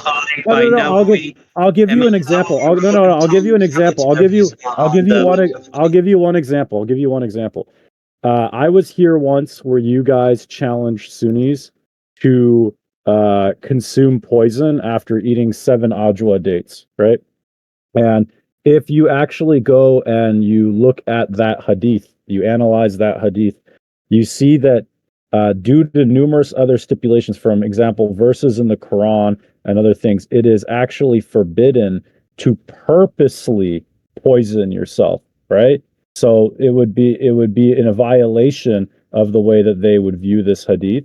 But you guys, I don't understand. But how you guys, because I'm saying you guys are superimposing the way that you view the hadith versus the way that traditional Muslims view the hadith. Anything. I put the hadith in the chat. It says you have to use an odd number of stones to wipe yourself. Why is it an odd number? Why is it a sin if I do an even number? Mm-hmm. I'm not a scholar. I'm not a scholar. Have to defend that. You have to establish not what the text of the hadith says. You have to establish the position of the legal jurists on whether it's makruh, which category of legal classification is What's their authority, though? That sounds like Quranism. That's how they interpret the Quran. Wait. That's literally just a collection of Quranists getting together and making up tafsir of the Quran. If you think that's what they're doing, we could evaluate if that's the case. But I just want to be clear. I don't walk away, right, reading the text of hadith and extrapolating legal rulings from that.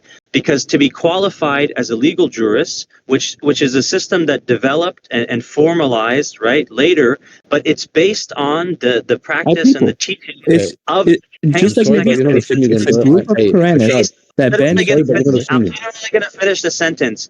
It's based on the teachings and practice of the original jurists who were the students of the Prophet, peace be upon him. The original Quranists, you mean? Ali, peace be upon him, is not an original Quranist. He's a student of the Prophet. Based on his knowledge and training from the Prophet, peace be upon him, he knows how to derive legal rulings. So this is you're totally making the wrong comparison here. If you think he's just making it up along the way, sure, you can have that opinion, but you can't compare the two, to be honest. Oh, obviously, he wouldn't have to make it up along the way because he has the Quran to be able to use as a to be able to make these legal rulings anyway. Because as long as you can adhere to the Quran's concepts and philosophies throughout the whole thing. Correct. And how does he know? How does Ali or Abu Bakr or Omar or any of those senior companions who have been known either through practice or through teaching to have been legal jurists? Like there's a certain category of companion. Not everybody is giving legal rulings as companions just because they have the category or the title of companion. But from that group, they have been trained by the Prophet, peace be upon him, right? Directly by him. That's how they know how to do it. Not because they figured it out on their own. It's not something that a random person can just pick up and say, oh, I'm just going to derive it independently. There's a reason why God sent a messenger, a prophet, to teach people, right? And to live as an example for them. And that's what they're taking from. So that's why they know what they're doing. Yeah, okay. No, look, fair enough. Just but clear, the Quran doesn't know Arabic. Quran is who doesn't know Arabic, who the Quran is who doesn't know the Quran is who's depending on some random translation by a person who they don't actually know. Many of the Quranists I spoke to don't even know who the translators are that they're taking from. That person has no idea how to derive legal rulings, and I can't tell you, you guys have met them as well. The Quranist that tells me alcohol is permitted according to the Quran and pork is permitted according to the Quran. You guys have interacted with them just as I have. So no, they're not going to be the same. Okay. So there's a difference between the two, but they're not so relevant in this conversation. The question is, why would your understanding, right, be if it contradicts with the established teaching from the Prophet, peace be upon him, why would your position be more valid? That's the question. What are you anchoring your interpretation to? Actually, interpretative methodology, your hermeneutics. That's what's key here. Because you have to have a tool to be able to extract from the Quran. A methodology, just like Quranism. So, like, look, you develop your own system. You say this is have a methodology. So all I'm saying is classical scholarship is basically the earliest form of it's basically early Quranists, and you just adopt them because they're closer to the Prophet. So like you're falling for the same mistakes that Quranists fall for, and you don't recognize it. You're not actually following the words of the messenger. The only people in this VC that are following the words of the messenger are the submitters. To be clear, McClinklin, if you think the early jurists, let's go with the companions. If you think they are Quranist and they're coming up with it on their own, we're talking about two different worlds. Like I said, a Quranist who doesn't know the Arabic language, let alone doesn't know the Quran itself, is going to derive legal rulings based on their own whims and desires. You're telling me these early jurists who are applying, right, the precedent set by the companions of the Prophet. Not random Even if you speak the same language, even in English, there's multiple ways you can interpret a text, correct? And the methodology that they use, the way that they choose to interpret things, right? They're going to choose it. Just like how you chose to interpret those hadiths, right? Others will disagree with you, right? Just because you chose one way, so others can choose a different way. This is exactly what Quranists do. So why do you criticize Quranists when you do the same things they do? So think about it, McClinklin. There is no escape of the interpretation. Right? Because every human being is bound by their own ability to understand something. I agree. That wasn't my point. The point was you criticize others for the same thing you're doing. That makes you a hypocrite. I'm actually trying to show you the difference. If I were to do that, I would just be criticized. If that was my critique, then it wouldn't be meaningful because I recognize I'm bound myself. However, that is what I'm claiming. What I'm trying to anchor myself to, right, is that which goes back to the Prophet of God, who has the authority to interpret. Quranists. Well, we're doing the same thing. We're going back to the messenger of God who has the authority to interpret. What? That's your claim, of course. So then we evaluate whether that's true. Don't you get that our claim is parallel to what you're just saying right now? Hey, McClinklin, I'm with you. However, interestingly, last conversation, I learned something unique. You and I agree that the Prophet Muhammad has the authority from God. You just don't think that he was teaching anything about the Muhammad revelation. Has no authority to teach the Quran, but even if he did, we don't have his work. Even if he did, that's granting the benefit. Again, even if he did, you have to conjecture and assume that these hadith go back to him. And verifiably, the Western scholars themselves are putting... Hold on. The Western scholars are making academic, unbiased assessments showing that they actually don't even go back to the Prophet. And yet you still accept them. That's why I came back to speak to you about that. I came back to speak to you about that topic because I'm almost done with the Joshua Little interview.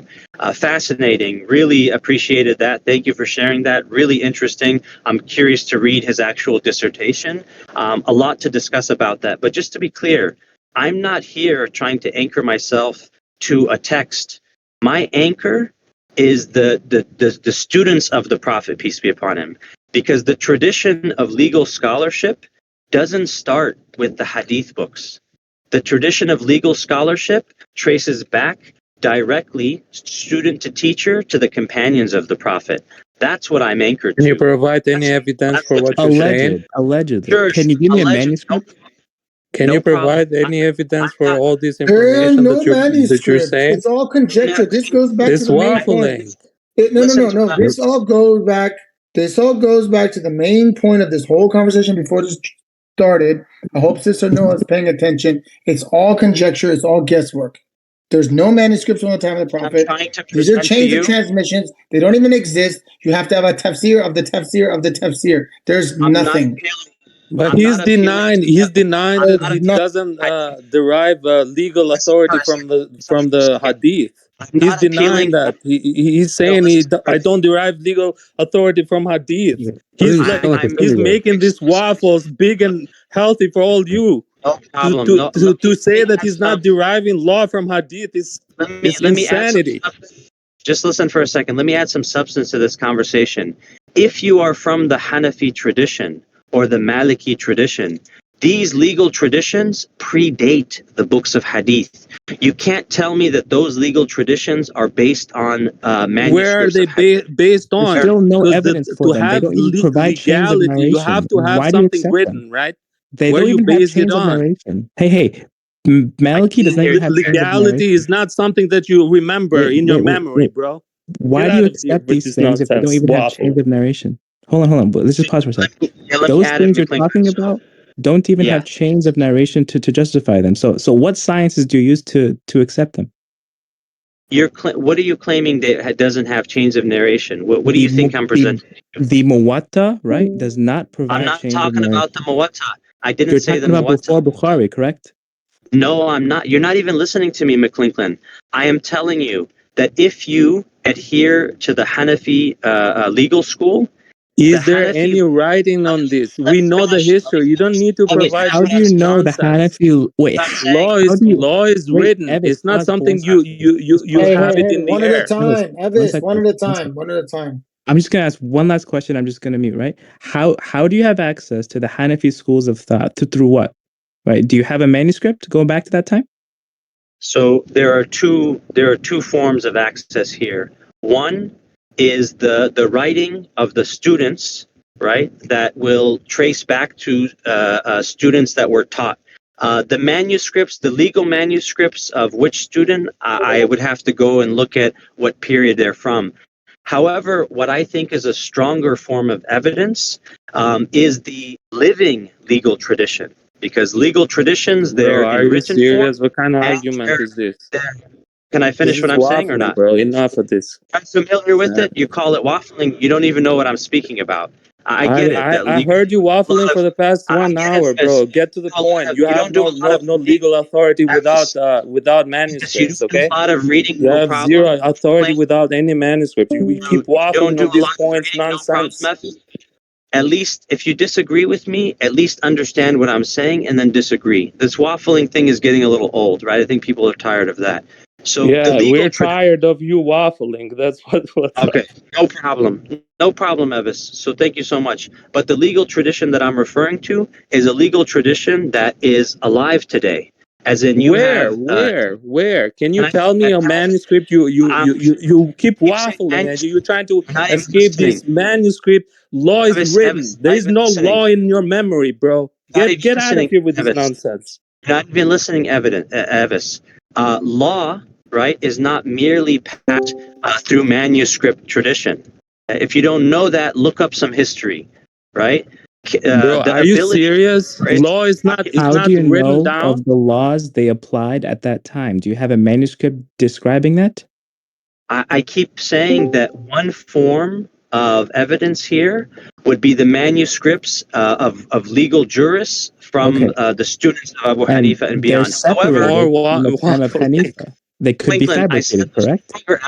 McClinklin, the stronger evidence, right, is the living tradition. And you guys agree with this. I don't know why. Can you define living tradition? Can you define living tradition? The tradition that we have today, word, but you how do you bring no know it substance goes to this back conversation. to that time? Do you have a manuscript showing that?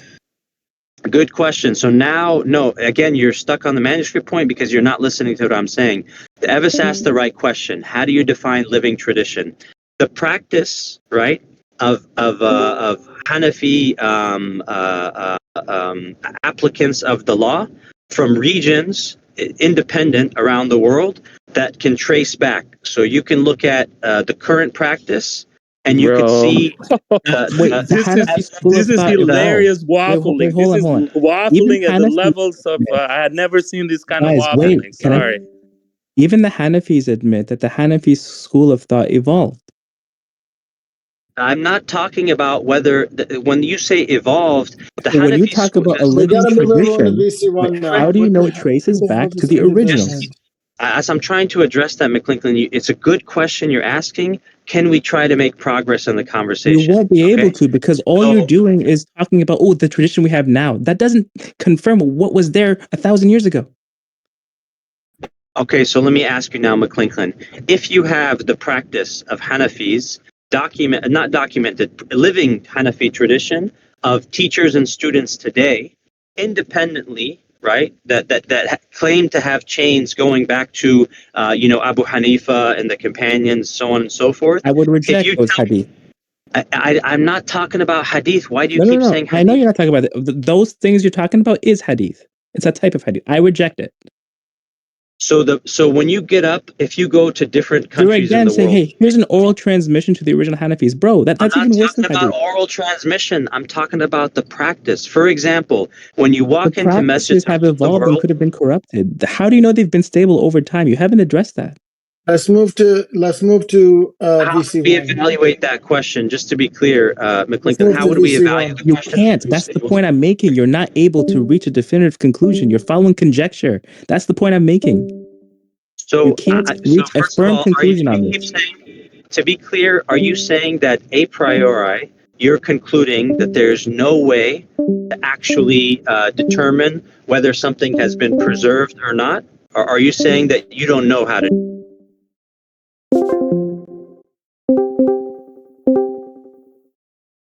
I'm saying the method that you have does not provide any conclusive evidence to support your theory. So it has to be abandoned. What do you mean by conclusive evidence? What do you use as evidence here? What are we talking about? Everything that you're using, everything that you're supporting, you just admitted there's no other way you can do it. And yes, trace it back to hadith. So hadith is unreliable. Abu Hanifa, all these schools, all this waffling, all this time, it goes back to hadith, right? No problem. If McClinton wants to engage, give him a second to try to engage instead of talking about waffles so much. So McClinton, what type of evidence would be conclusive from your perspective?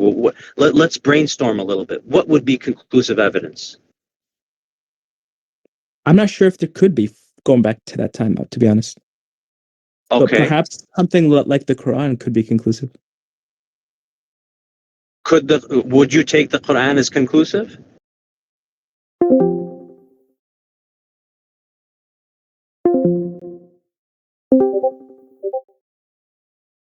Now, what about, for example, we talked about this in the past, the living tradition, right, which is the practice of, let's say, okay, you don't have to go into a monologue. No, please stop. When you say let me finish, that translates to a pending monologue for 90 more seconds. No. I say, go. Living traditions, rejected. Okay, next. What's the evidence I just presented? You said the traditions they have independently go back to Hanifa. Okay, I deny that claim. Next. Right now, I just said something else that you didn't hear. Just relax for a second. Why can't we have a reasonable conversation? So what I'm identifying... Look, I have to be honest. The reason why we can't have a reasonable conversation is because you are unreasonable. That's why. It seems like you would agree with this, and yet you don't want me to say it. Say it, because everything that has come out of you, I have been thoroughly unimpressed with. So I know the next one is going to continue to be crap, because everything that came out so far has been crap. So let me ask you a question, McClinton. The 2 rak'ah of Fajr, how do you establish that? Rashad Khalifa told us that tradition has been preserved. Okay, before that, how would you establish that? You wouldn't. So for 1400 years, people lived with the conjecture that the Fajr is 2 rak'ah?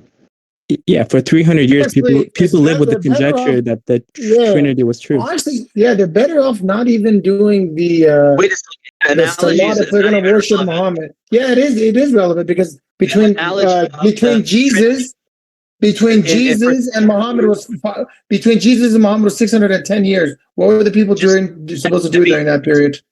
McClinton said. You missed what McClinton said. For 300 years, people lived with the Trinity being true. No, they didn't actually.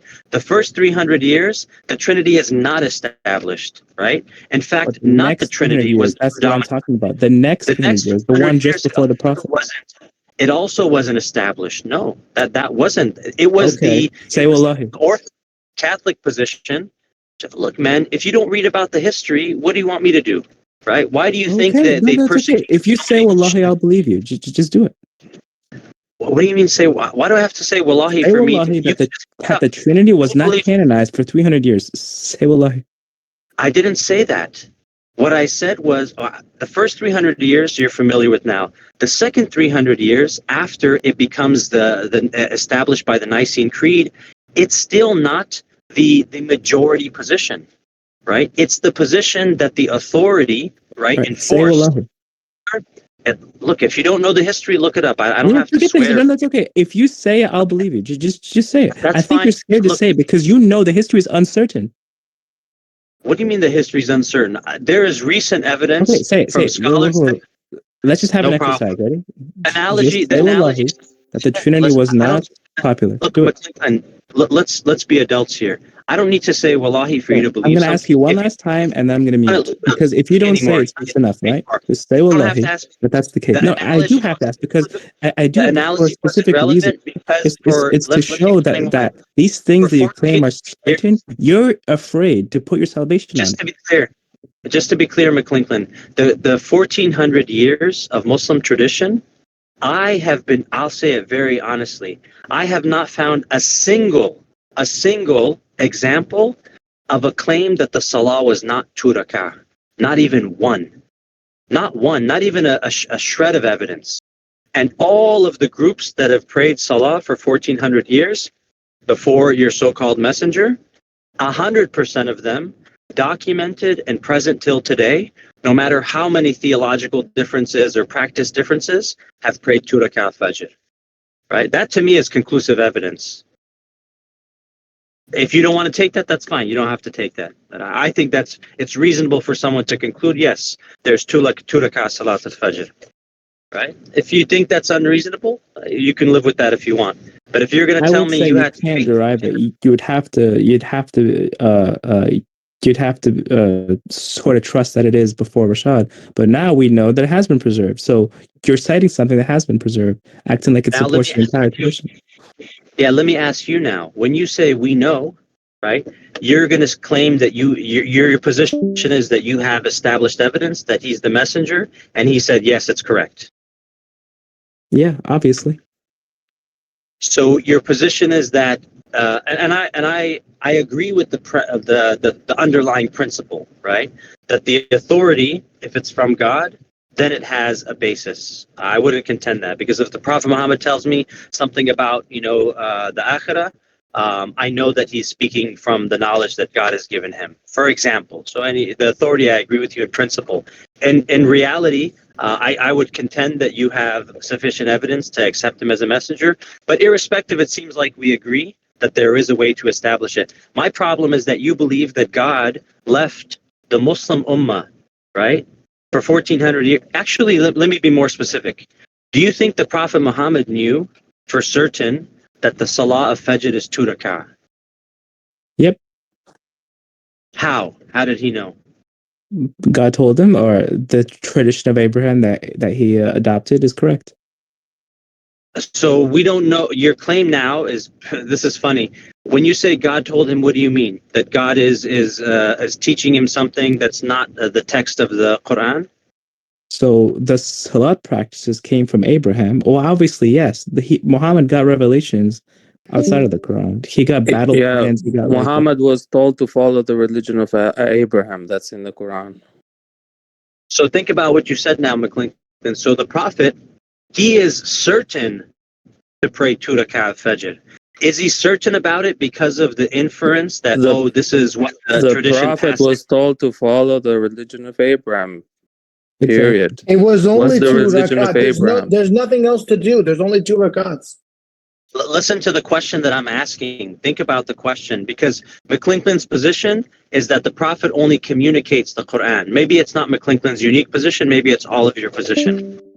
But the question I'm asking is, the position is that's not a good representation of the position. The position is the Prophet Muhammad is forbidden from explaining the Quran.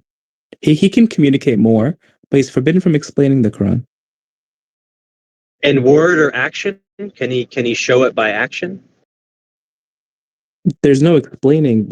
How do you explain the Quran by showing? What? So he's allowed to do the thing, like the Quran says, establish the salah, and he does it, right, for the 23 years of his life. Not only does he does it, but all the Quraysh knew how to do salah. It came from Abraham. They just didn't do it. Yeah, this is an interesting position. This is an interesting position because the basis for this, I think we've discussed in the past a little bit. It's not supported by any documentation except that it's your position. But I understand. I don't know how to contend with. So where do you get the salah from? Hold on. Where do you get the salah from? The salah as we practice it today? Yeah. Yeah, the salah as Muslims practice it today comes from the express actions of the Prophet, peace be upon him, and his doings, and also his sayings. Yeah, can you show proof of this? Like how do you derive to that conclusion? Yeah, my evidence for this is that the practice of Muslims from the time of the Prophet until today is an unbroken, this is very important, unbroken and not just majority practice, unanimous, massively transmitted practice. As in the Masjid in Medina, right, you don't have a generation that lost the salah and tried to figure it out, right? You have consistent Fajr prayers for 1400 years, literally. You're telling me all the madhab perform the same salah, right? I didn't say that. I'm talking about the 2 rak'ah of Fajr, because this conversation always ends up like that, but you're trying to take it somewhere else. Those differences between them. You're talking about one of the salahs, right? You're not talking in general about salah, right? I'm talking specifically about the 2 rak'ah of Fajr, which no ayah in the Quran explicitly delineates. No ayah says you pray 2 rak'ah of Fajr. Yeah, correct? Because the rakat system was given to Abraham, not to Muhammad. If you believe that, that's fine. I mean, I know you think there's ayat that support that view, but those you're making, those are interpretations of those ayat. You believe, your messenger has authority to make that claim. I don't. No. But so where do you derive the rakats from? Where do you derive the rakats from? Do you have any hadith that supports your claim? Where do you derive them? I gave you a stronger, more reliable form of evidence, which is the unbroken, massively transmitted, unanimous practice of the Muslim Ummah. Yeah, sure, but the Muslim Ummah doesn't support your claim because they're divided in that claim. Every sect. Hold on. Let me finish, bro. You didn't hear my statement. Why are you jumping? Every sect in Islam prays differently, except for the widely transmitted prayer, which they call the fard, right? And is there any group in any of the history of Muslims today or in the past documented that didn't pray 2 rak'ah at Fajr? There is multiple groups that pray different rak'ahs in Fajr. I can attest to this. When it comes to Sunnah, you want me to bring me one group that doesn't pray 2 rak'ah fard of Fajr. Fard. So now you change the requirement, right? There's actually no disagreement on Fajr being 2 rak'ah of fard and 2 rak'ah Sunnah before. Yeah, there's no disagreement before and after, right? Again, I'm harping on a specific point because the evidence is so clear about it. I don't need to tell you, oh, it's written in a book that Fajr is 2 rak'ah by a scholar, 1,000 years ago. No, neither do I. I look- attest to that. I attest to that. What I don't understand, you're saying that these are equal on How do you all sects attest of to it? Islam. How do you attest to it, Evis? Because it's widely transmitted that what is fard, and then we have our messenger that is telling us that this is widely transmitted, is accepted, and this is the correct, prescribed I'm asking you from the time of Abraham. I'm trying to find the differentiation point. Is it certain because it's widely transmitted, or before you heard the messenger affirm it, you weren't sure? Massively transmitted, and the assurance from the messenger is also like another point to add to that. But like massively transmitted, we aren't sure because, like I said, the fard is massively transmitted the same, and you can see that in multiple sects of Islam they agree, they're in agreement for the fard. But when it comes to Sunnah, they differentiate amongst the sects of Islam. With the Sunnah of Fajr, I'm unaware of a sect. Right? Yeah. You want to bring Fajr it's universal acceptance. apart from Fajr other, because you know that your credibility falls apart when you bring other prayers, right? Yeah, no, Fajr is universal acceptance. If you want to bring the other prayers, if you want to say Dhuhr, for example, they're all universally accepted. Right? They're all universally accepted. Doesn't matter. They're all universally accepted. Exactly, and they're universally accepted not because it's a majority, but because literally, again, I think it's reasonable for someone to say, look, there's an unbroken chain, right, of practice, not of writing, not of teaching even, of practice from the time of the Prophet till today. That's a reasonable form of evidence. I take it as conclusive. I don't understand why people are contending with that, but that's usually where the conversation it goes off the rails when someone says, "Oh, I don't really know if that's the case or not." I mean, the evidence. No, we're talking about the additions, not the fard, right?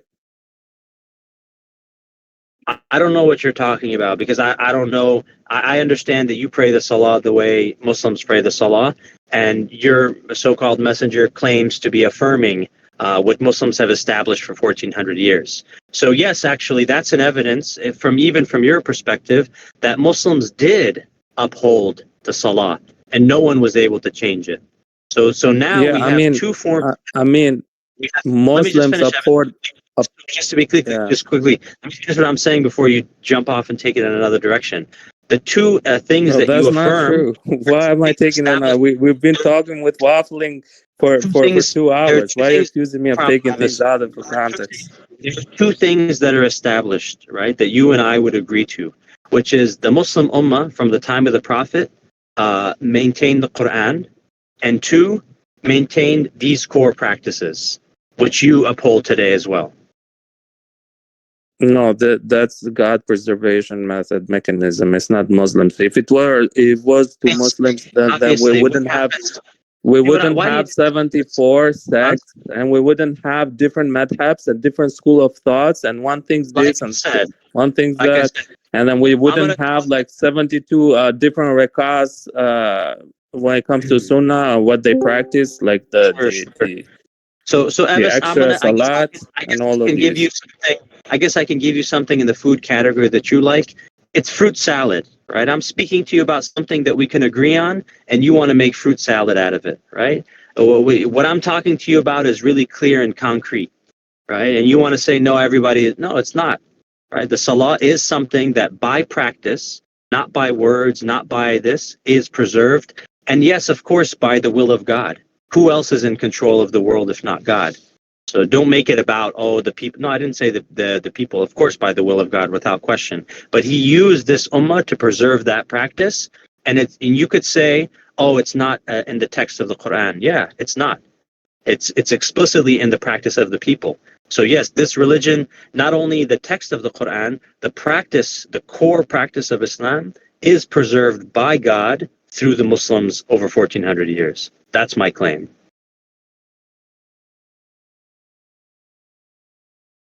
Yeah, that's fine. The Quran attests to that, right? 7 ahrufs, everything. I don't even know what you just said right now. Yeah, I know, like, you wanted to go congruent with your claim of the Ummah preserving supposedly the Salat with that claim, the same claim making of for the Quran preservation, right? No, that's not what I'm saying.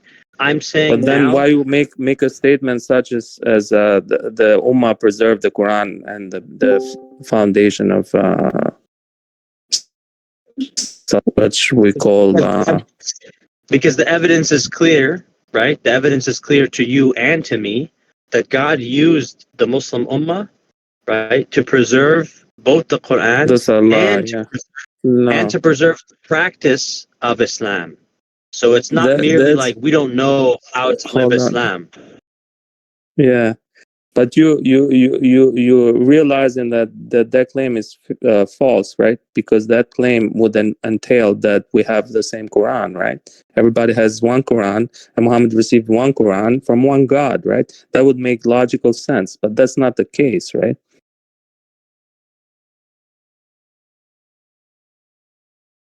I'm listening. I don't know what you're referring to now.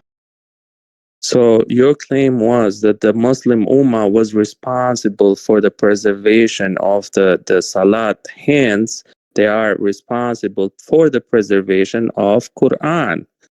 And I'm saying to you, which Quran are you referring to? The 7 ahrufs or the 10 manuscripts? Which ones?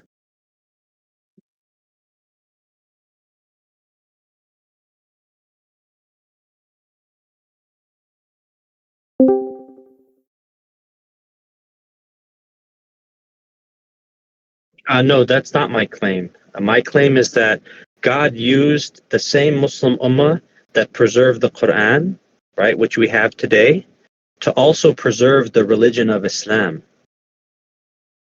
And you recognize So that as well. you expanded on that, right? You're saying that these are the people chosen by God, the chosen ones, right? No, I To didn't say that. preserve the That's Quran and the religion for us, I right? didn't say anything like Is that the claim? No, I'm not. I'm making a very specific claim. God, right, preserved the Quran through people over 1400 years, and he also preserved the religion of Islam, right, through this ummah as well. And that's why we have today both. Now We you don't have clarified it. But let me explain, Evis. We don't have a text that we don't know what to do with, how to live it. We have both the message and the example of how to live the message, because it was faithfully preserved. It was never lost. so which that's a wide claim. You clarified the part of the where you think that Quran and like the practices of our religion are preserved through the Ummah, right? But that's a duality shahada, just like your shahada is a duality claim, right? And one part of that claim is like you put your horse before your cart, right? So cart before your horse or whatever. And then here's the thing with that. The logic of that is that just because of this, then as a consequence, this is preserved also. So No, actually, the thing is, that argument, Evis. Listen, I'll tell you one more time. You're right. I put the horse before the cart because I know what I'm doing here. I'm not making logical. You're missing the logical entailment. I'll say it more explicitly. I thought I was saying explicitly. The conclusion is Islam, right? Islam, how to practice Islam, is preserved by God. That's the argument I'm making. That's my conclusion. My evidence for it was the practice of the Salah. That's my evidence for it. We can leave the preservation of the Quran. That's just something else we also agree on. So let's leave that for a moment, because I think that's why you're thinking I'm making some draw between the two. Let's leave that for a moment. Because of the practice of salah being preserved, that's an evidence that this religion of Islam was preserved for 1400 years, right? It didn't require someone to come and show people what the religion actually is. Right. But see, you widening up that claim. Then again, you're putting your cart before the horse, because here's the claim, right? You're saying you're expanding again. Now you left the Quran because you have you know that it doesn't work there, right? Because of the fact that you have multiple versions of the Quran as we speak. Maybe right? someone else can help. If you want to speak about the hold on. No, we can speak. Let me finish. I let you finish, just bro. trying to be very explicit Bro. what the claim was. Let me finish. Why is it so hard for me to finish when you can speak however you want? Let me finish my point. My point is that, again, you made a wider claim that you're saying now the preservation mechanism of the whole religion is the ummah, and there is no other method of preservation of the whole religion except the ummah, right? Actually, and I hope you're not losing this part in the way you're saying it, so I just want to put it more explicitly. Because of, by the will of God, this religion is preserved through the ummah. That's by the will of God. Not that sounds like an assumption to me. On its own. Sounds like an assumption to me. It sounds like an assumption. Why did you say that God is the one who did it? Preserve the hadith. He, in fact, even said he permitted the devils to fabricate lies about the Prophet. He did not promise to preserve the hadith. Yeah, but your whole, but when you talk about the religion of Islam and you're saying, oh, the prayers are preserved, the Quran is preserved, yeah, those are two things we accept. The other things that are not preserved are the same things that you accept, that we reject. That's the problem. But can we make progress on the things we accept? Because if you accept, no, because if God is doing it, don't give the credit to the humans. God did it because He promised it. Has nothing to do with the humans. I'm not giving credit. You guys think this is a topic about credit? All credit belongs to God, right? Alhamdulillah. There's no question. Nothing happens without the will of God. You just missed the point I was making. You're saying that these people preserve the prayer and the Quran, therefore they preserve the rest of their religion. No. What if God specifically excluded the Quran and the prayer from being corrupted? Okay, perfect. All right, let's look at that for a moment. The Quran is the word of God, right? He said He will preserve it, right? The religion, this is also the religion of God. He said He perfected it. He said He completed it. Wait. That doesn't mean. Yeah, it never says you can preserve it. Do you believe the religion that Jesus preached is preserved? I don't claim that the religion that Jesus preached is preserved. I don't claim that. Yeah. So then, okay, but you're claiming that that what Muhammad preached is preserved, right? I'm claiming that this particular act of the religion, which is not an explicit text of the Quran. That's fine. I'm not talking about one. I'm not talking about one specific act. I'm talking about the whole religion. He's talking about tradition. You're talking about religion. These are two I'm talking about the whole religion that he preached, all of it, the whole doctrine, the whole religion, everything combined. Was that preserved or not? Because if you guys have to piece it together, and then you have different madhahib, and then you disagree, and then you have scholarly disagreements, then you don't have that. Because at the time of the Prophet, there was no scholarly disagreement. So to be clear, actually there was. If you're unfamiliar with that, you can look into it. The companions disagreed. There were scholars that debated with the Prophet about what Islam was? The companions of the Prophet disagreed on many things. They don't have a right to disagree with the Prophet. They're disbelievers if they disagree with the Prophet. What are you talking about? They disagreed with the Prophet. They disagreed with each other. I'm talking about the time of the Prophet, dude. Yeah, we're missing the point here. The point that I'm establishing is that part of the religion, right, which is core to the religion, that's not established by the text, is preserved. Like we agree it's preserved. Of course, who else is it preserved except by God? So then the question becomes, is the religion preserved or not? My definition of the religion encompasses both what is core and what is peripheral. The peripheral, right, the things that are not core, there are disagreements about 100%. on the core matters, both in doctrine as in theology as well as in practice, I'm unaware of any of what is preserved today as Islam having a difference on those core. I know there's many groups that make many claims, but that which is Muslim upholds that core, both in practice and in theology. Which Muslims you talk, and there is 74 sects of Muslims. The Shia and the Sunni. That includes the Shia and the Sunni today.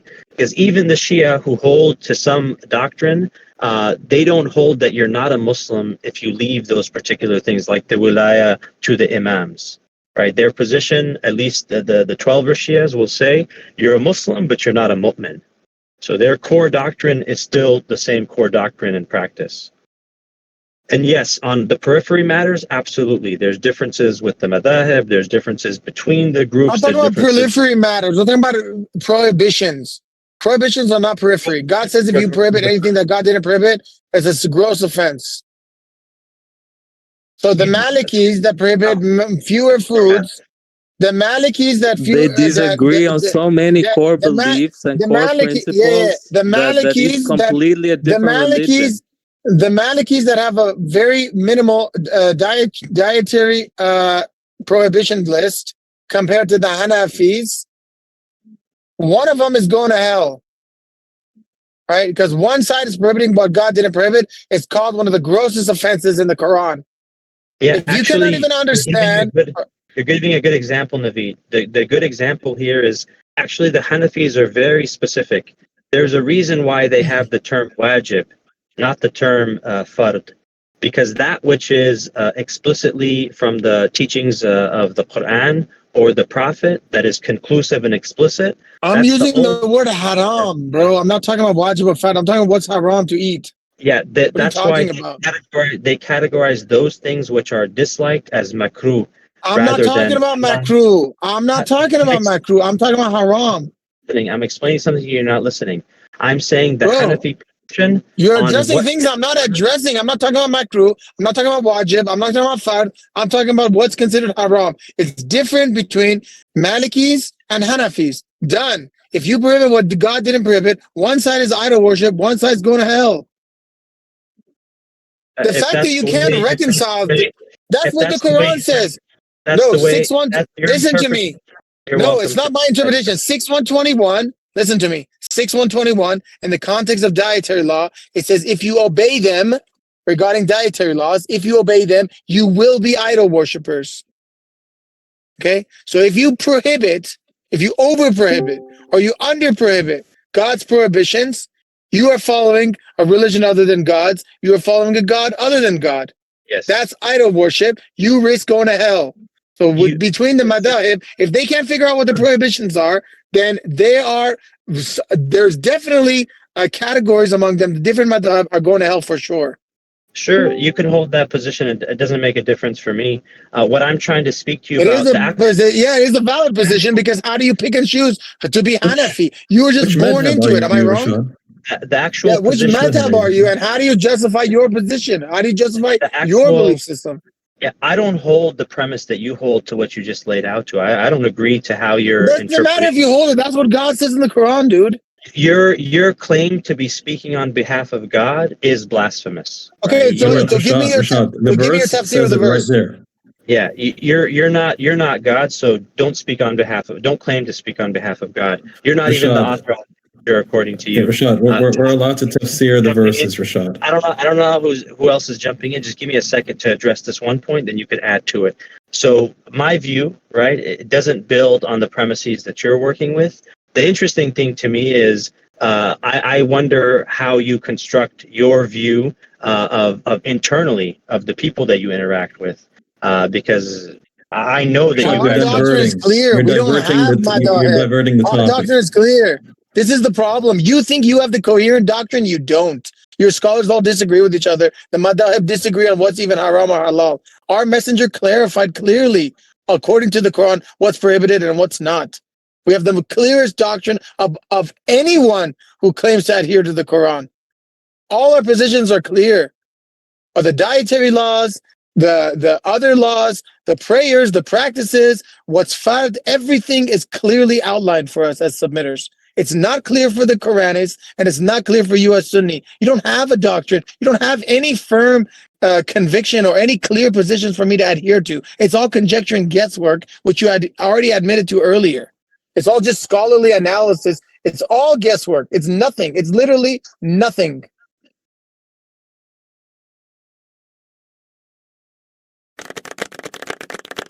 I mean, just give us your Tafsir 6121, Mr. Rashad.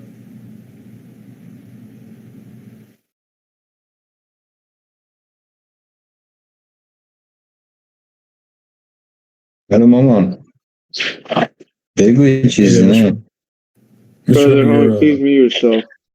Your mic's hot.